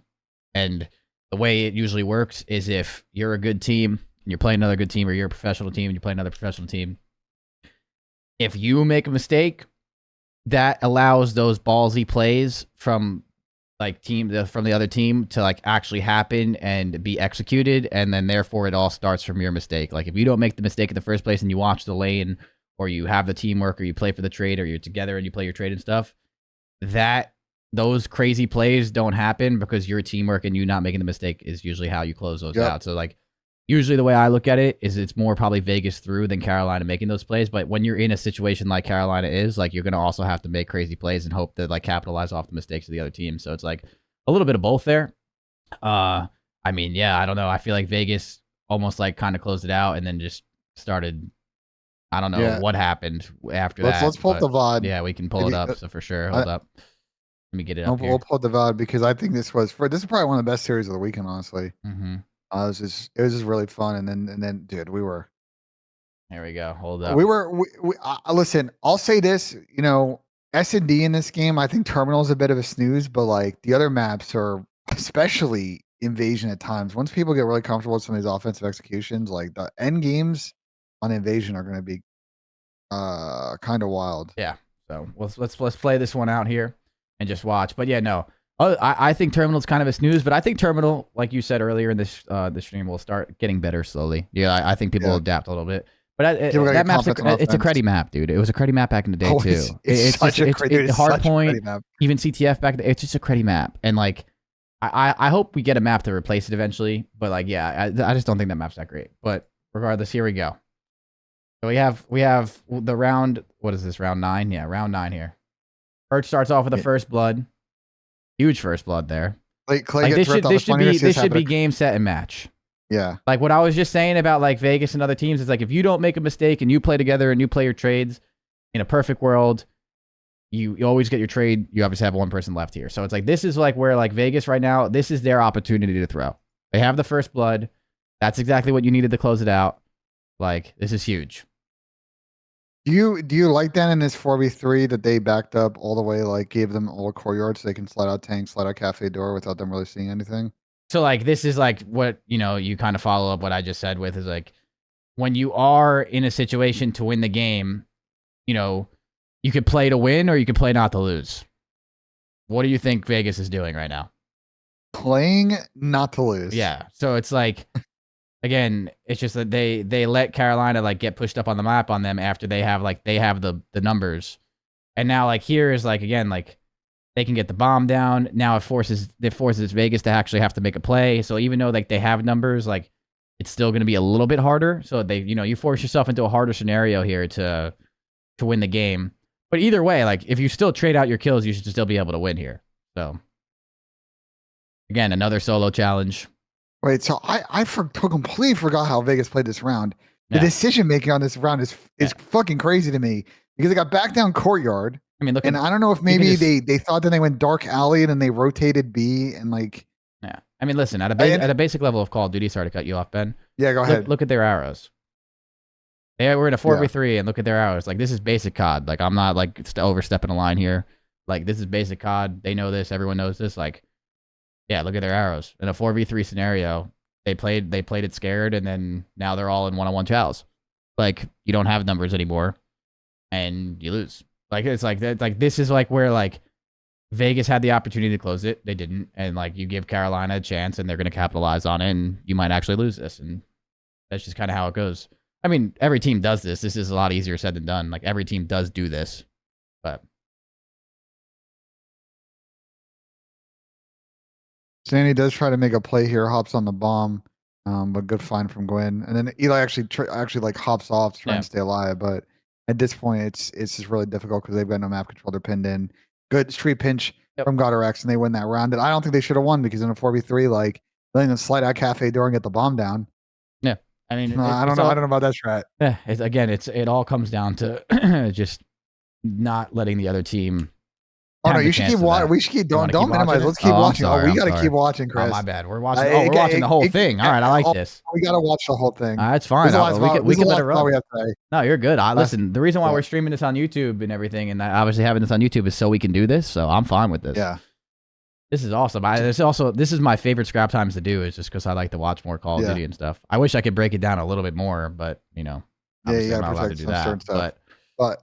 Here we go. So we go to the 5-4 round. So now Carolina is on defense here, but Vegas does have an opportunity to win. Offense on this map, you know, again, this is an old school map. I know back in the days we got play with more nades, so it kind of changes this map a little bit. Well, you also had a sniper back in the day too. Snipers too, yeah. You used to go to that blue building where number 8 is, and to start getting snipers down the B street. That was the play. So you're gonna see Vegas kind of try and work a lot of move towards A. Again, oftentimes you want to try and do where you see where number 2 is. ROKKR, try and see if you can pick the tank guy because he's sort of your rotator generally on this map. And if you can get him, you can kind of single out a guy at A, or maybe they have a guy street and you can kind of get a free plan A. If you get the bomb down A, you can play around cafe door. It's usually a dub. So we're gonna let Vegas kind of play this out. They're gonna suss out where the defense is and kind of make moves. And then I think just the collapse here from Vegas is really good. I actually can't believe Win lost this. Yeah, it's insane that he literally got up at the most, like, literally as soon as he got up, like, Standy, like, turned the corner. But I actually thought Gwyn was going to win that. Just unlucko. He almost got lucky that the 2 fucking Vegas players. Is this the defuse round? Yeah. Yeah, dude, this is brutal. So for all the work Carolina does, they end up actually getting 2, a big play from Real. But now it's under 2-2. Yeah. Bomb is in the middle of the street with 16 seconds. This should be over. Mm-hmm. Real should be down over. Number 1 should be able to, Clay should be able to get a bomb check here. And Vegas should probably pick him off. And then blah, blah, can blah, we blah, just talk about something really quick beforehand? Yeah. That's like, bro, before Clay does this, Clay is in the situation now, again, he can't see through walls and he doesn't have arrows on his map. So, like, hindsight here. But, like, bro, Clay is in the position to just, like, check the bomb and end this before they even have a chance. And I was actually super surprised he doesn't check the bomb right here. We were freaking out watching this. Like, live. right here, like, I could not believe he didn't check the bomb. Because, like, right now, like, they have to be on the bomb. They have 2 seconds to get on it. So I thought he was just going to check the bomb, kill him off the bomb, GG's, run away, and game's over. Or at least be in a 2v1 and then, like, you know, like RX, like, come help you. You got to run. Sorry, I mean, Real, come help you. Yeah. But yeah, I couldn't believe he didn't check the bomb. It ended up working because he just gets on the bomb anyway and wins it. But, like, I was mind blown. And then he does this. And then again, like, this is just like, I don't know if nervous is the right word, but, like, bro, Purge don't even check the bomb right there. Like, pause, bro. Okay, couple of problems with this whole situation. Mm-hmm. If you're going to play cafe door, and I know there was a panic plant spot, you planted in the worst spot to watch us from cafe door. There's a bomb site and a door in between you, and then they close the door. I think again though, I think this is a scenario. So, like, to give players more of a credit, and again, best players in the world make these decisions better. That's why there's better players than others. But, like, you have to realize there was 7 seconds left. They needed to plant the bomb. I don't think even the reps yet to, like, always not even the reps. Read. I mean, yeah, maybe it could be automatic for sure. Like, maybe there is a reps thing for sure. But, like, you just kind of know. I don't think they're in this scenario like, yo, we're gonna plant the bomb. We're gonna go cafe. I'm gonna plan for cafe. Like, this is not a thought out scenario. That's why I was saying, like, Clayster could have probably checked the bomb. Like, this is like a high intense moment for players where it's like we just need to get the bomb down and then run away and stay alive. That's like, they're not thinking, like, they're not setting up like a, yo, I'm gonna plant here and you're gonna go here, and like that. Like, right now, like, shit just hit the fan. Like, they're just planting the bomb. So again, easier from a spectator perspective to say, like, oh, like, plant that. But to my point, at the end of the season, you've been in this situation enough that you know. Okay, oh yeah, the more reps you get, yes, yeah. Like, if we end up playing on this side, like, and we are pretty confident that they're not like rug street, whatever. Like, we'll just wrap middle, like DVD side, and then there'll probably be street side because we're rotating from, and then we just kind of have checks like from the alley. Instead, they just kind of, you know. But, like, Purge didn't check the bomb there, though. That was the confusion of my part when I was watching this live. Like, I was like, he opened the door and just closed it. Like, he could clearly not see the bomb. Like, he didn't even, like, give it a check. So, like, yeah, Study just said that's a vet play, but it's like, yeah, I mean, I could not believe Purge. Like, you have to check the bomb here. Like, look where that bomb is right now. Like, he opens this door. You can't see the bomb. So, realistically, you have to, like, actually slide out here and check the bomb. And, like, he doesn't do that. So, I mean, again, it was more or less like playing, like, not to lose in a sense, like hoping that he's not on it. So that was just tough. They were definitely mind blown. And then after that round, bro, if you're Vegas, you're losing. I don't care. I think after this round, you're Vegas, you're losing, bro. Like, I know that that's not how it, like, you know, they could easily won this next round, but it's just like that's a tilter. That is a tilter where, like, you're in the moment, you're like, dude, like, what, like, why are we not checking bomb there? Like, it's very hard not to be not tilted here. Also, this spot's crazy. Yeah, so Eli, I actually kind of like this play from Eli. He tried this. We've seen this a couple times in, like, hardpoint breakoffs, and he got unlucky that he didn't find one in that spot, because I actually really like the way that he was trying to at least make a play for his team. Yeah, he does get one off of a kind of a situation where, like, now, like, Vegas can just play bombs down middle of the map. Yeah, you see it. So even after that tilting round, Vegas comes out ahead here, like, a little composure. I just think where this gets in trouble is the angle that Nero ends up playing a B. He allows his guy to pinch dark, and I still think even then, because I know that Clay's in the mix, Like someone still then needs to be aware that Dark is open again. Well, it's Mixy, like I get it. But go ahead, does Chris. Nero see him? I don't know if he does. He's tucked in that corner. Was that just the craziest timing ever? I don't think because imagine you're seeing that corner, you can't see the left side backwards of Tank. So if he hugs the wall, no, and I know, comes but around like the corner, it also just like Nero's watching a whole bunch of nothing right now in the sense of like that like but then he like it looks like he gives it up though too. Like like he's like watching like his close corner and shit, but like it looks like he also turned. But like it's also weird though because I mean I can't never mind, I can't dive into this as much as I'd like to, but I mean yeah, I'll say what I want to say, which is Vegas got this blood and then again didn't take the map control that's afforded to you in a 4v3. And because of how passive number 5 is playing street, how passive Nero is playing their site, they are letting Carolina hem in the two guys tank that are stuck in a fucking corner. And like that's why I don't entirely always blame them for not picking up Dark there, because they're getting shot at by two people across the courtyard. That's not the people in the middle's fault to pick up Dark. Yeah, it's got to be Nero. But so they just kind of they got the numbers and then they didn't sort of use them correctly. And heads up play from Carolina, then find the next two bloods, and now what is a 4v3 ends up being a 2v1 for Carolina. Bomb down, they set up tank, bada bing, bada boom, they close that. And unfortunately, if you're Vegas, you watch back these 3 rounds and you're like, yeah, probably could have won all 3 of them. Yeah, I mean, again, there's some things that they probably need to fix, which I'm sure they know. But like, yeah, like that was criminal. But at the end of the day, too, like get it out of the way in the beginning of the season. Don't let it break you, and keep moving from that. But that is definitely tough. That is a shitty way to lose. Yeah, I agree with Mark. A 4v3 and like I would say for me, the play that the guy on the street, well, actually the street guy should push up a little bit. But I think Nero's play is kind of a tough one. Like I don't maybe they thought that it's a 3v4. Maybe Carolina is gonna play B, but like Nero's also getting call outs that there's like guys courtyard. So I don't know. Maybe he's just panicking the moment. I don't know. But tough one for Vegas because I actually thought that they played really good against Minnesota the series before. So to be 1-1 this week when they could have been 2-0 is really tough. They actually, I thought Vegas would come in this week and really struggle, and I don't think they looked all that bad. The only game mode for them that I'm iffy with them on is I don't think either of the controls. I thought they played amazing. That Karachi control against Minnesota was a bizarre map. I don't want to sit there and go back and watch that VOD, but watching in real time, I was like, I think both teams are just mega trolling the shit out of this one. Like the plays that are being made are just ridiculous. And then I think they got Carolina played a pretty clean invasion against them. So I'm a little worried about Vegas in that game mode. But they look really good in search outside of this map. And I know we critiqued it hard for Vegas and S&D. They won both searches against Minnesota, and they held Minnesota to 3 rounds and 2 maps. Typical. And they look pretty good in the terminal at the beginning of this series. So maybe just a one map tilter. The problem for Vegas, though, with losing this series is here are the next 4 teams they have to play. This might be the hardest remaining schedule that anyone has in Major 1.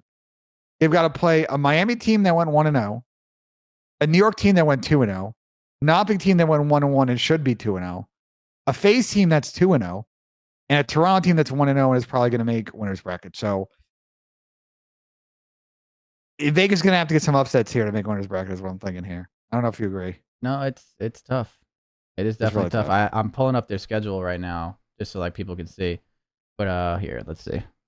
We have that. You think about that remaining schedule, and you're playing the four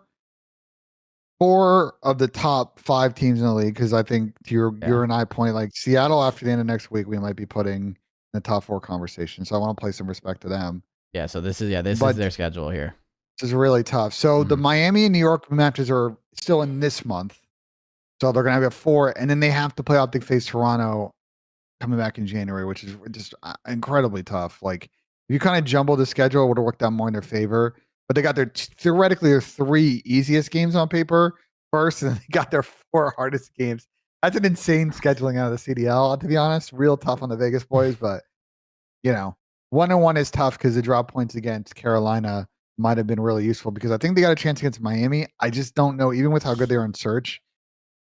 Watching this team play and their firepower and respawns against New York, OpTic, you guys in Toronto, I don't know, bro. We'll see. We'll have to see. Could be tough. Let's talk about Miami. Let's get some 1-0 kind of teams out of the way. We'll do Miami and then we'll do Toronto. Obviously both these teams didn't. We'll start with Miami. Only played 1 series, so not super much to take away from, but I clean-ish 3-0 from the Miami Heretics. You know, listen, for me personally, I've gotten to know Vickle pretty well over the last couple of years, big supporter on his end. I know, Chris, you've known Journey for a while because he used to be in your guys' organization at the beginning of the CDL on your academy team. Mhm. And these guys, a lot of these guys used to play, you know, they played for a long time. This isn't a rookie team. You may look at some of these names and be like, I don't know any of these guys. If you go to their COD wiki pages individually, you're going to realize that these guys have been playing for forever. Yeah. And many of them were in the CWL and Black Ops 4 when they were a top 6-ish team most of the season when they qualified in. And they came in as Carolina match, took care of business, and I'm rooting for them. And I think my question to you is like, do you think you want to see a little bit more, but do you think in their eyes they got the opportunity to really be like the surprise package next time the CDL, or do you think they would come in and like, you know, play that weird European style COD, be kind of hard to counter, and just be a really difficult team to always get out? I don't think their style of COD was going to be a problem as much anymore like it was back in the day, just because I think they've been playing. You know, I think it's like a little bit more like similar now compared to how it used, like how different it could used to be. But I think this team, you know, we haven't seen much of them yet. You know, there's more to see, and it's still very early in the season. The reason why I have my eye on this team is just because I think this team, they're, at least from what I remember, and that's why, like, so we'll see how this kind of goes. And this doesn't carry you through things. Of course, you have to be good in scrims, get good practice, but like this team's energy on match day was always a huge thing for them. And like, it's gonna sound like kind of stupid or corny or whatever, but like, this is like the one team back in the day where like, dude, before matches and shit, like they used to like legitimately get in like a traditional like sports huddle and like dude, they like their energy and passion on match days. It's like they live for this shit. And like, of course, every team is obviously going to be really, really turnt and stuff, but it just seems like when they play matches, they like almost overperform in every match they play. That doesn't mean they're going to go out there and win everything they do and like cause major crazy upsets. Like, of course, you still have to be good at the end of the day, which they are. But like, we'll have to see like how good they truly are, like the more matches that go. But I think this team is always going to be a team where like when you play them on match day, they should be better than what you see on a daily basis in scrims, just because of the energy and the passion that they bring to matches. Of course, that only takes you so far, but I do think that this team has a lot of potential if they keep doing it. So like, I don't know. I don't have a crazy thought on them yet because I haven't seen them play enough matches. But I think the way they approach Call of Duty from that standpoint is like no other. I don't think there's a single team that has done that in the CDL and even like back in the CWL the way they do it. So it's cool to see their atmosphere over there, and it's cool to see them obviously get out to a good start, and I'm excited to watch them more. But right now I don't have like anything else crazy in depth until we see like how it kind of plays out. But it's pretty cool to see. It's nice to see them having them back in the league though, to be honest. I love it. So couple of things. I'm glad you made that take about Miami Heretics because I was going to say that, and normally when I say takes like that, I get roasted on other shows. Well, so, you're not a player. It's a roastable take. Matter. It's a roastable take. Trust me. I listen. I'm a coach in the COD League. I played Call of Duty for a long time, and even when I played Call of Duty professionally, I was not the player to get into a huddle. And you know, like I was passionate and stuff, but like their passion's a whole nother level. And as much as I know that doesn't take you to championships alone, it is a big step of like, you know, not taking any of that for granted and just always wanting to like, again, prove people wrong and like have that passion. It does take you a long way. It is a part of the battle. And like, you know, that is something that they do, I think, better than most teams in the league. But at the same time, there is a lot of other stuff that you need to do to prove it. So it's a roastable take. I understand that, but it's also an exciting team to watch. And I'm definitely excited to see how much more they play and just like see how it goes, to be honest. So. Yeah, I agree. I don't want to overthink this series too much on like both ends. Again, it was first series. Yeah, exactly. Carolina clearly kind of tilted at some point during the beginning or middle of map 2. But Miami, the 3-0 is big for seeding. They're a team that, you know, the middle of the league right now is kind of a jumble mess, and you'll take the map count advantage when you can get them if you're not like the top team that's always going to be a winner. So, yeah, I mean, I'm excited to watch this Miami team play, man. I really am. I'm rooting for them because if they are good, they're going to bring a lot of new eyeballs to this league. They have a big Spanish-speaking audience. These people haven't necessarily watched a lot of CDL since the CWL, like watch top level, that kind of top level COD. So hoping these guys do well because I think the community is going to be really much behind them. Another team I want to talk about that only played one match this weekend was the Toronto Ultra. They did actually end up playing the series in front of a little bit of a crowd at their studio. And last year, actually, that caused a problem because of the, you know, how blatant sound EQ was in the beginning of the year last year, and they couldn't hear anything. This year, you could tell when they were sitting on the stage, they had like the full on airplane headsets, that was making sure they couldn't hear the crowd, and they took care of business against LAG. LAG did end up taking one map in that series, a high rise S&D. We talked about it earlier. LAG looks really good at that specific map, but every other map in the series was not close. Toronto beat them by like 140 on sub base. 3-0 in control on Karachi, and a 100-point win on Hardpoint Invasion. And Kleenex in particular is someone I want to shout out in this series because Toby was lights out. And if Toby plays this way for their team, they are a very difficult out. So I assume you agree with me. Like, there's not much we can. Again, LAG, I'm not saying LAG is a terrible team, but there are going to be more difficult opponents that Toronto's going to face soon that we can talk about. But this is the start you want from Toronto, a clean, simple series win, bada bing, bada boom, some good blood to watch. Yeah, I mean, etc. I was very surprised that LAG played Toronto on sub base, to be honest with you.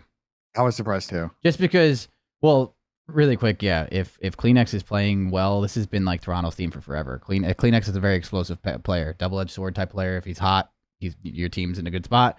He's so aggressive though, where like if he's not, it's obviously he's still applying pressure and he's still really impactful, but at the same time, like, you know, it's a little different. I think that's why adding Envoy and all that stuff is really good for them. But regardless of all of that, like, yeah, I don't know. Again, I don't know LAG's scrims and stuff. And Toronto's a good sub-base team, but it's like, in general, sub-base currently right now is a bang-out map.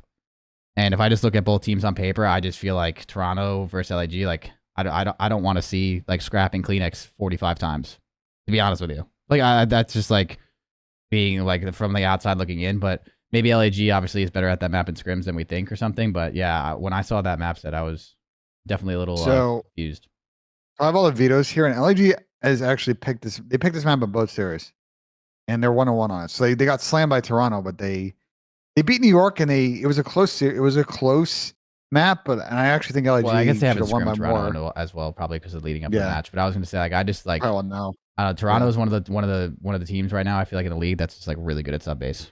Just because Scrappy's a ratty AR player. That's what like, I mean. They have a very setups. They have a very good team. Sub base is one of those maps where like it's just going to play into their like solid communication, good rotation, good teamwork, bait and switch, like stuff. You're not going to be able to like out rotate them and get set up and just kind of like. That's what I mean. This is just not a map that like you're going to be ratty in. Yeah. That's like you're not going to be like not ratty is not the right thing, but like the rotation stuff. Like it doesn't matter. Like on a terminal or something, like you get ahead of the team, like. Don't matter who you are, bro. It's a hard break. You know what I mean? But like, I feel like on a sub base, like a lot of bailout plays are possible from someone like Scrap. Does that make sense? Like someone like Scrap can just bail you out. So it's like, yeah, I don't know. I guess in general, I'm surprised that's as much in their map pool. But well, again, at the end of the day, there's always something that you just never know with scrim records and stuff. Yeah. Again, don't want to blow this series too much out of the water. It's a talent mismatch. That's no disrespect to the boys in LAG, but Toronto were your finalists last year at COD champs, and I think they're gonna be good again this year. Well, Assault also said on Twitter that they've been playing a lot better in scrims and like what it looked like and stuff. So like I'm actually curious to see because like they played New York really close, and like again you could say that New York. I'm pretty sure didn't Sib say something like Hydra was on like 6 different controllers. There was like a whole bunch of stuff that went wrong. Like people were talking about New York. I talked to Dante yesterday. Yeah. Dante told me that Paco's controller broke.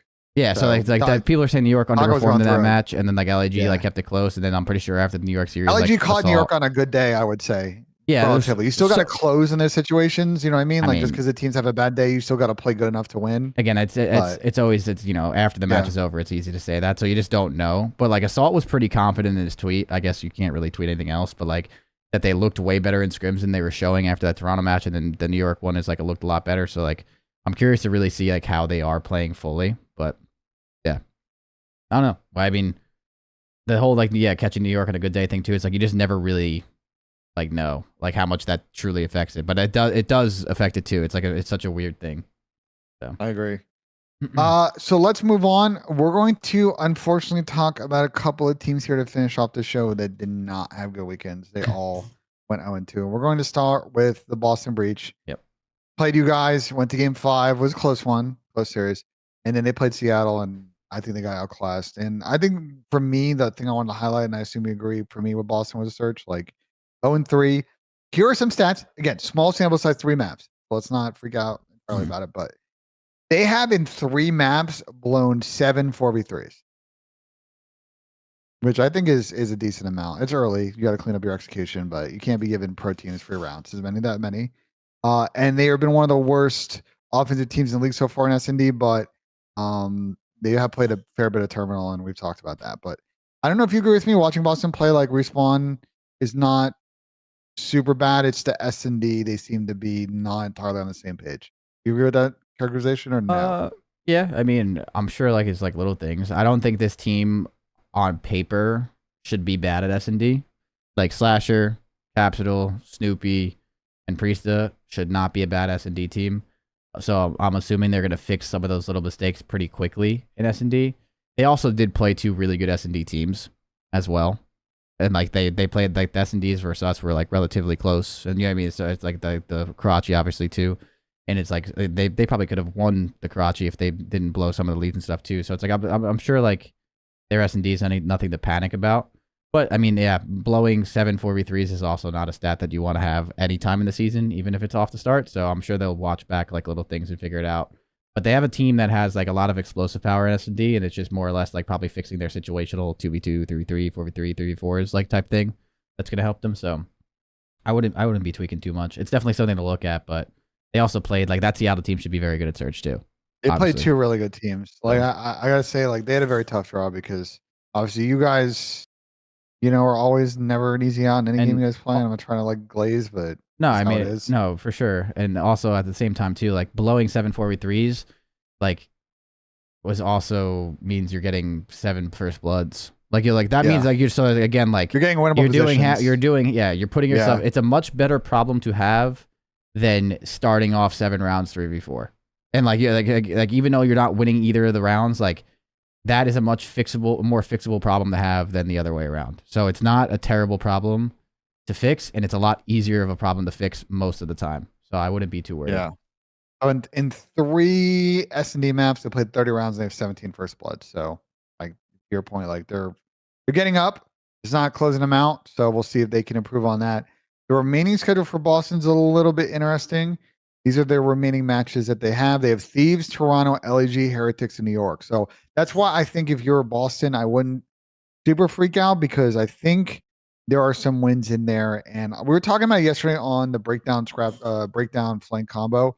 I think 3v4 right now, if a couple of teams really like with their hard schedules go like 1-6, I think 3v4 might sneak you in.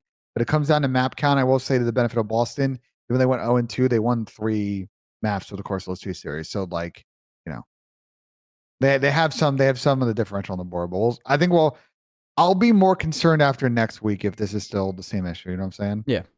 Because it's a little too early. Yep. Minnesota ROKKR had a weird. There's a team I don't know what to think about this Minnesota ROKKR team. Because let me give you how they played this weekend. Let me hear it. They played Vegas, and they looked really pretty up to it in the response. We talked about that control Karachi was. If you have some free time, go watch that control Karachi because it was comedy. And then the S&Ds, they got slammed by Vegas. Like bad.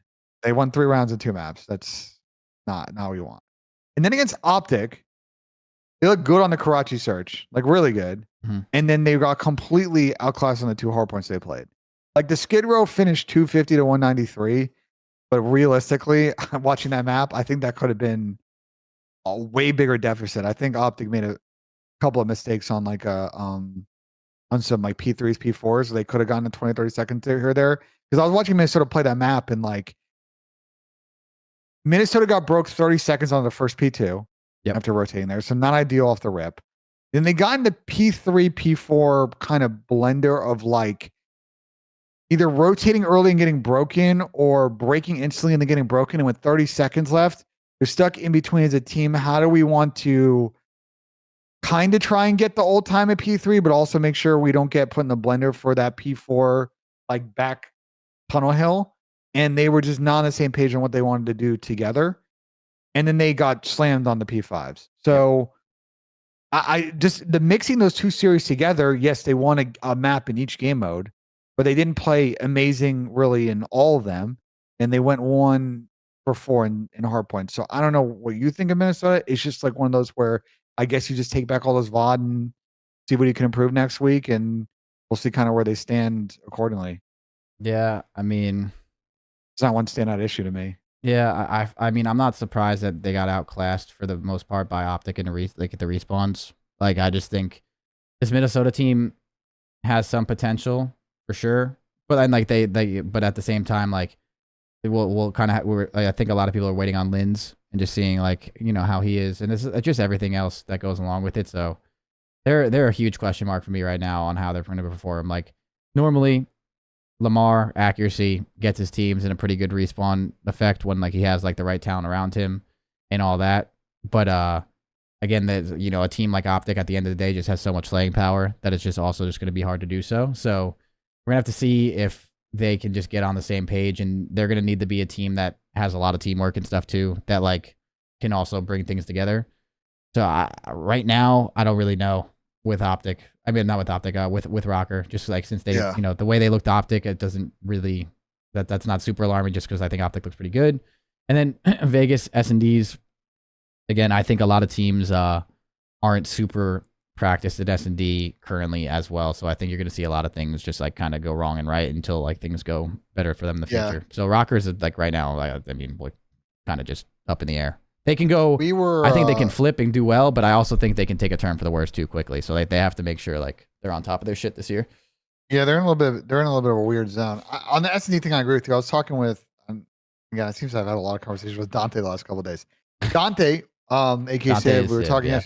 We were talking yesterday. Like he's like, it was me, him, and Nissim and JB and a bunch of other people were like, Dante was making the point like it seems like this year, at least from his perspective, that he feels like there's people haven't, even though people have known these maps for a long time, he feels like the knowledge gap in S&D, like as far as what's available to learn, is a pretty significant amount compared to last year, which I thought was interesting because last year with no red dots, like S&D was definitely a little bit interesting amongst all the other game modes. But I think it backs you up in the point. Even though people know these maps, they've been playing these maps since they're kids for some of these guys because they're not a lot of them though. There's a lot of kids that didn't play these maps competitively back in the day. Like because they were playing pubs because they were like fucking 7. That's they what were born I mean. in 2000. Yeah. Like a lot of the old heads maybe, but like I always think MC's young and now MC's like MC's probably middle of the league in age. But to my point, I just think there still is a lot to learn on S&D in this game, so I back you up on that. My last kind of thought on the ROKKR thing. These are the remaining schedule. They play Miami, New York, Carolina, LAG, and Seattle. So this is why I think ROKKR is interesting because I look at that schedule. New York is going to be a difficult match. That Miami match, potentially, although we've only seen one series from Miami, they got Carolina and LAG, which they should have a chance, and then close out against Seattle. So even though with ROKKR being 0-2, I still think they have a decent shot to regain in this stage. But to your earlier point, like if Miami were as good as they played against Carolina, going to play against New York, like 0-4 is still on the cards here for ROKKR. There's a decent chance. So it's more like they just got to get their shit together and make sure it's quickly. Is my point? Just because I think this team has potential to obviously do well. There's some question marks on it, but they got to do it relatively fast. Just because I think if it takes a turn for the worst, it can make not be the best for them specifically. So we'll see. They're gonna be behind the 8 ball. Last team I want to talk about, and unfortunately, I think this team, and there's no disrespect to the franchise, I just don't find this team, from my perspective, interesting. I haven't. You know what? I'll actually be even more aggressive. The Los Angeles Guerillas have been the least interesting team in the history of the CDL to me. And rarely on a given weekend when we're doing these shows do I feel like this team has been in the like inner circle of relevancies on those shows because they've had a lot of bad weekends. And yes, you're going to say to me, well, Ben, haven't they won an event? Absolutely. But go remember that year, they won that event and then didn't qualify for champs. And you want to know why they didn't qualify for champs? Is because every other weekend after that wasn't that good. And obviously, it's one of the last teams to form. A lot of questions about how that process went about, whatever. And, this weekend, unfortunately, we're 0-2. They got, again, we talked about Toronto series and we talked about New York series. Should be 1-1, but they're 0-2. Chris, have you played this team in scrims? What do you think about them?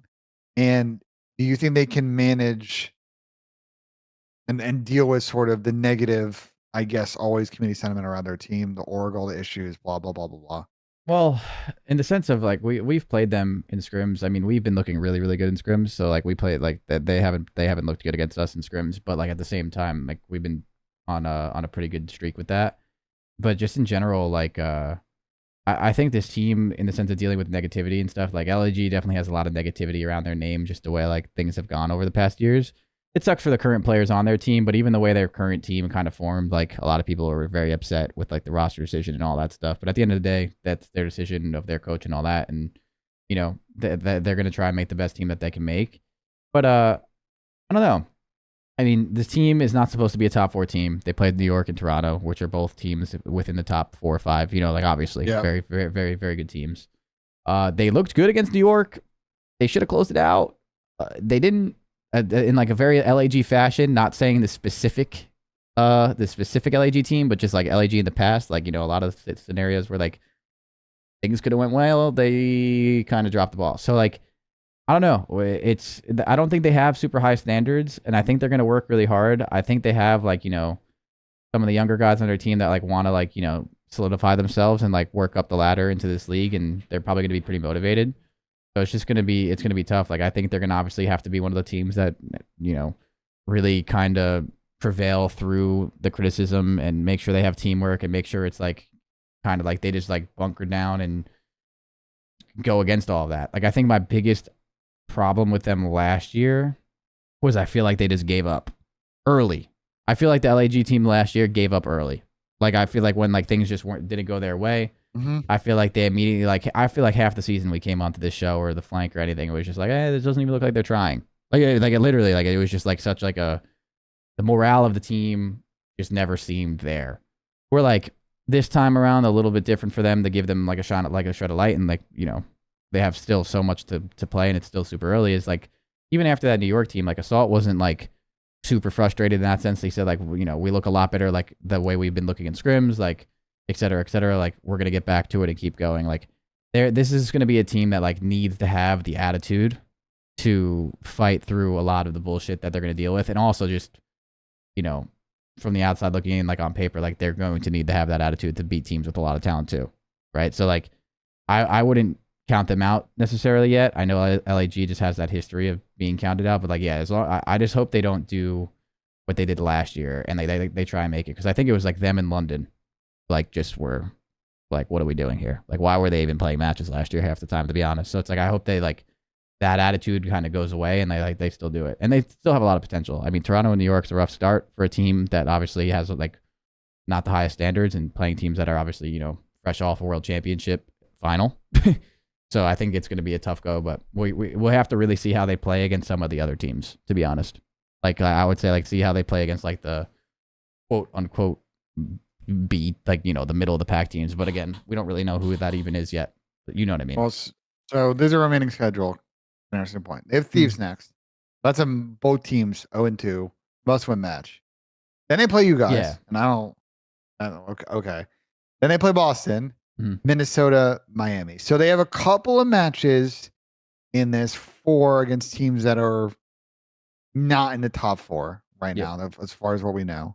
Then they have you guys. So there's opportunity here, but there's also a world where looking at the schedule, it's ugly, and they're starting a losers bracket, and then it's in the same conversation with LG. They're just they're there. But they can't think. I mean, you can say that. They can't. You can't. They can't. I can say that they can't think that. That's my exact point. I feel like they thought that last year. That's what I mean. Like like it doesn't matter who you play, when they play. It doesn't matter what place you are in and they're in. Like they have to have a whole different morale than they did last year. And if they have that whole different morale, I know they have the, you know, the new coach and everything else that they're doing. Like they can obviously make some more waves and be in a lot different of a spot. And like the time to start that is now. Like you have to start. I feel like you have to start that attitude and culture immediately. And it seems like even though after they started 0-2, they kind of like in their, I'm sure from their lens, they threw that New York series. You know, from New York series, they had 7 billion controllers, whatever. Like, but like it was a frustrating. Yeah, it was a frustrating thing. But like, I think they just have to,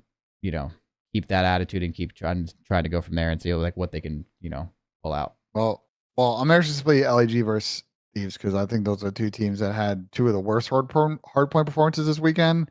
Playing each other next week, so that should be fun. So that's all the teams we talked about. 12. I think we gave them some good space. We will, as always, try and talk about all 12 in every episode of the show. But Chad, at some point, like we're going to get to the middle of the season, and some of these teams are going to be boring. So apologies in advance for that. Got a couple of community questions, and we can kind of wrap it up. As always, we get these from Twitter. But if you guys are watching this live on YouTube and you have a really good question, feel free to put in the chat, and we will try and cover this because I don't think we have a hard out, Chris. I think you can stick around. Nah, I have to go soon, but like I mean, we're still okay. Never mind that. Complete opposite of that. Okay. First off, from one of my mods, Trey, Reckless Trey on Twitter, are we 100% moving to the new patch after week 2? And is there any conversation about Mercado coming in? I think we are 100% moving to that patch after week 2, especially since we'll have some time to learn it and stuff. But the only way that probably wouldn't happen is if like something's like devastatingly terrible about it, which I haven't heard much. I heard Terminal got like really bad. I heard they absolutely ruined Terminal. I heard Subbase got a little bit better. And yeah, so they kind of like swapped the maps. I'm not sure. So I think we're going to play on that new one anyway. So like I think we're most likely we're going to be on that patch. I would say like probably 90% or more. Again, I don't know if that's confirmed yet behind the scenes. But and then yeah, Mercado coming in. I don't know. Like I think Mercado is a good map. I think last year's spawns made it really shitty. I really, I wish I could sit here and say that this year's spawns are much better, and they're not yet. So we have to wait and see like if they like this new spawn and the new patch. Like I haven't been able to play too much on it since we've been all on the old patch with scrims and stuff. Make it any better. But I personally wouldn't mind Mercado being in. I really don't think Mercado was that bad last year. So I don't know. I think it could definitely be a potential. Is it available? I can even play it in private games right now. That's my thing. It's like I feel like they're not. Yeah. I don't know if you can pick it in private games right now. And there's a couple other maps. Like we talked about Greece on the last episode. Rio is coming in season 1 reloaded. There could be some map pool alterations after stage 1. And to your point about things on the patch that have changed, I've heard the same about Terminal that it kind of sucks now. And I've heard Subbase, especially P3, is way better now. Yeah, I heard Subbase because now you don't get this close spawn on P3. You're going to be in this interesting calculus on P3 to spawn out of like, honestly, we need to get middle map and hold and guarantee we get ramp. Otherwise, we're going to get mega blended. Just spending 25 seconds going across the map, and then they're just gonna, they're just gonna rotate. We're gonna get scrap, and then we've got nothing, and they've got middle map. So also, sub-base control apparently plays better too. I saw someone in the chat just said that, but apparently sub-base control plays better now that they fixed it. I wonder if that's going to be a thing.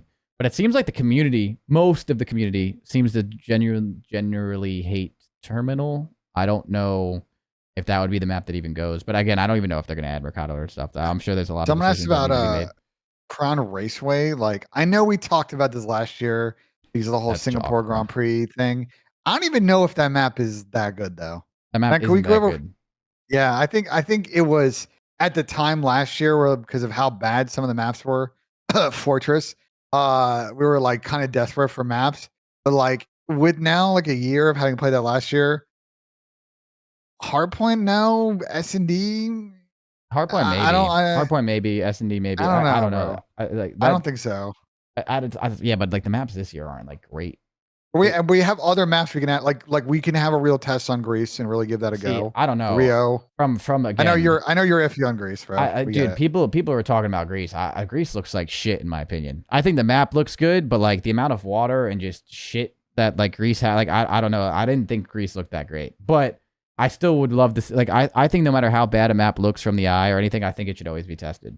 I didn't think Greece looked that good from just looking at it, but like I would love to watch it play out and just see like how the spawns actually go on it and stuff. But like I don't know, I just feel like Greece doesn't look like that good of a map. I feel like people are just coping that the maps just aren't that good this year. But again, that's a fair point too, considering like I think like you said last year, like Crown Raceway last year would have been a great map just because we didn't have that good of maps. Bro, we played Fortress Control for half a year, dude. Like we're already in a better spot. Yeah, Abizi said that Greece needs to come in. Abizi hates Terminal.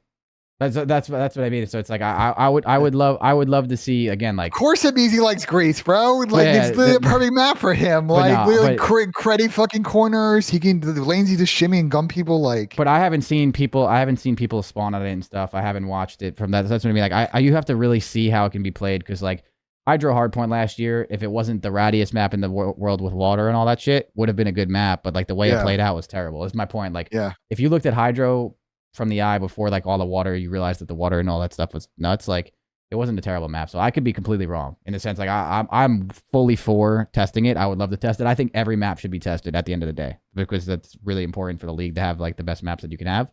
But yeah, I'm not on the Greece hype train as much. But I also don't think Terminal's that good. So it's like I don't know. So we'll kind of wait and see. But I would love to see like Mercado and Greece like tested at least.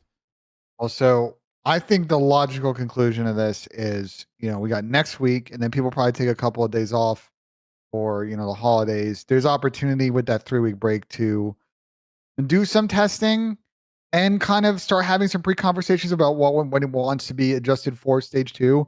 Because I think waiting to have that conversation right after Boston is going to result in what we completely bitched about last year on the show, Chris, with the Fortress Control thing about like there wasn't a real conversation because people weren't actually testing stuff and we had to bully everybody.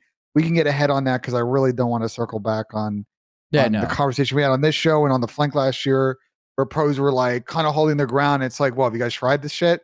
They say no. And we're like, well, do that first. The BPL is a good, I mean, that's what Austin was saying on last episode. The BPL is a good place to like test that stuff too. Because I think, again, Mercado, Greece could be tested. Sub base control can be tested. Meat Hardpoint. Yeah, we're not going to be playing Meat this year, guys. I'm sorry. But that would be comedy. That one's out of here. But yeah, Greece has like the water on the outskirts, like what Christian said in the chat. Like they're again, and also the water in this game is not nearly as bad as it was last year, I would say. So yeah. So it could just be better. But yeah, I think everything should be tested at the end of the day because a lot of maps that could look good to the eye can play like not as great, vice versa, and all that stuff. So yeah, it should always be tested. One more community question, and we'll get that out of here. All right. From Lightsurgic on Twitter. This is an interesting one. What team in the CDL you think right now? And I would say we should clarify teams we think that were likely or might be in a position to make a change after Major 1. Do you think might be a really good fit for Donny Temp?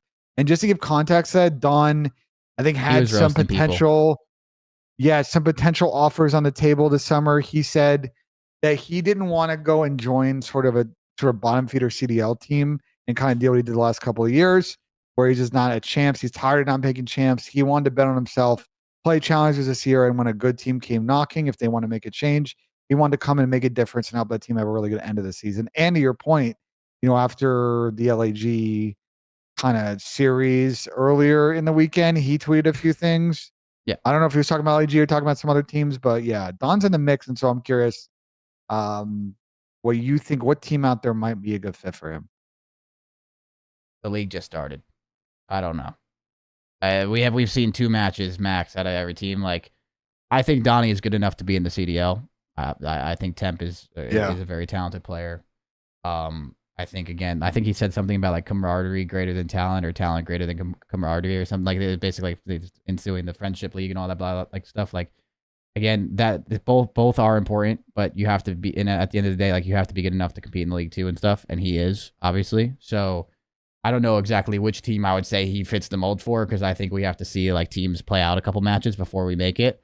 But I also do think that like this year, and people have learned from them like the past, like you can't also just come out to an 0-5 start and be like, it's all good. Like it's not all good. We want to make champs, right? So like I think if the teams that are struggling are going to think about it immediately.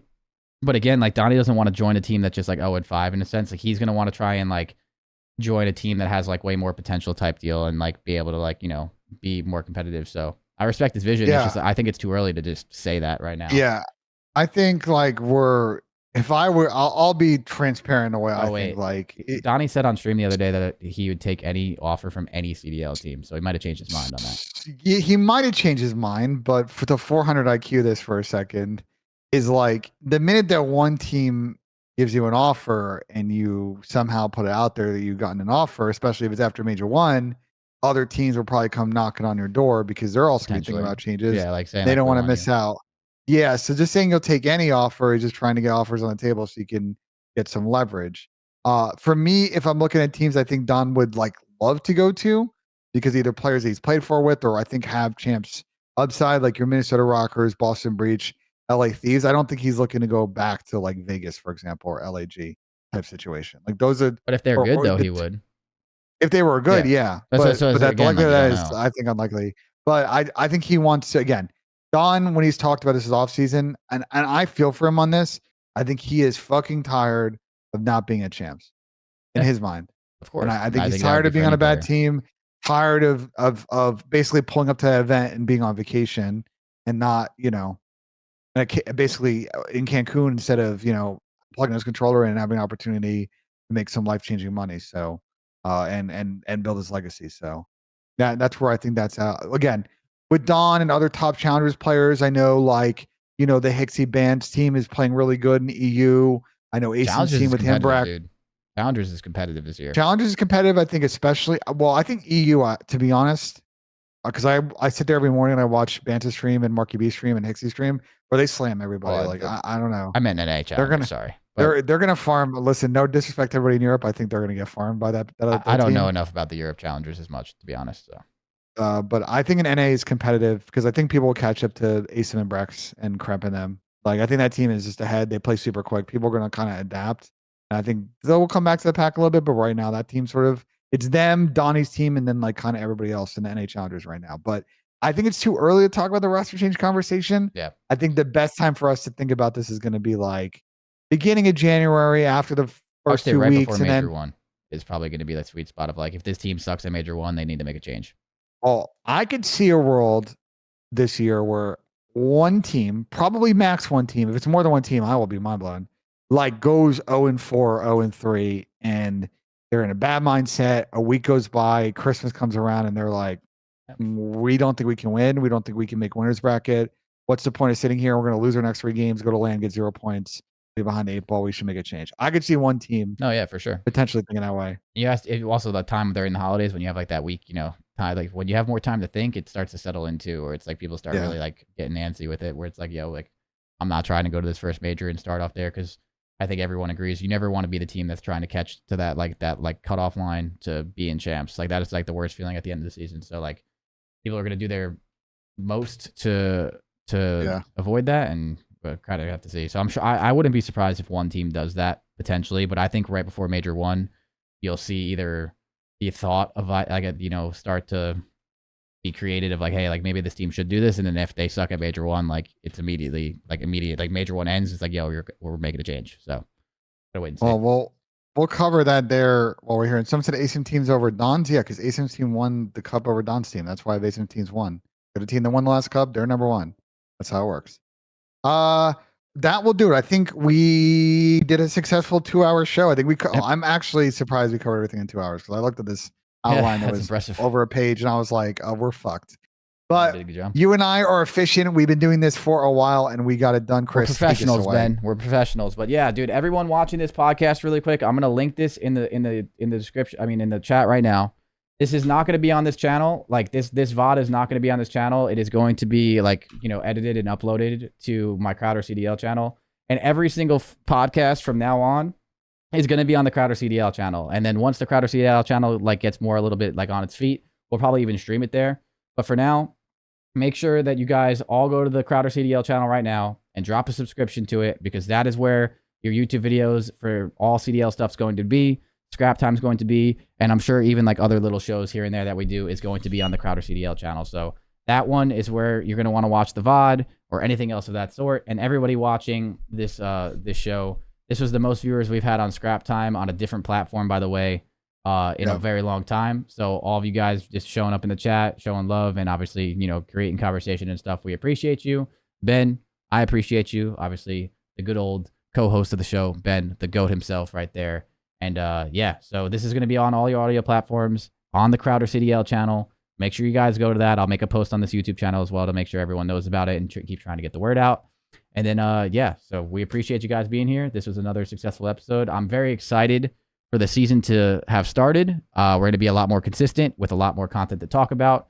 And so we appreciate you guys. We love you guys. And we will see you guys all probably next Monday for another show. Peace.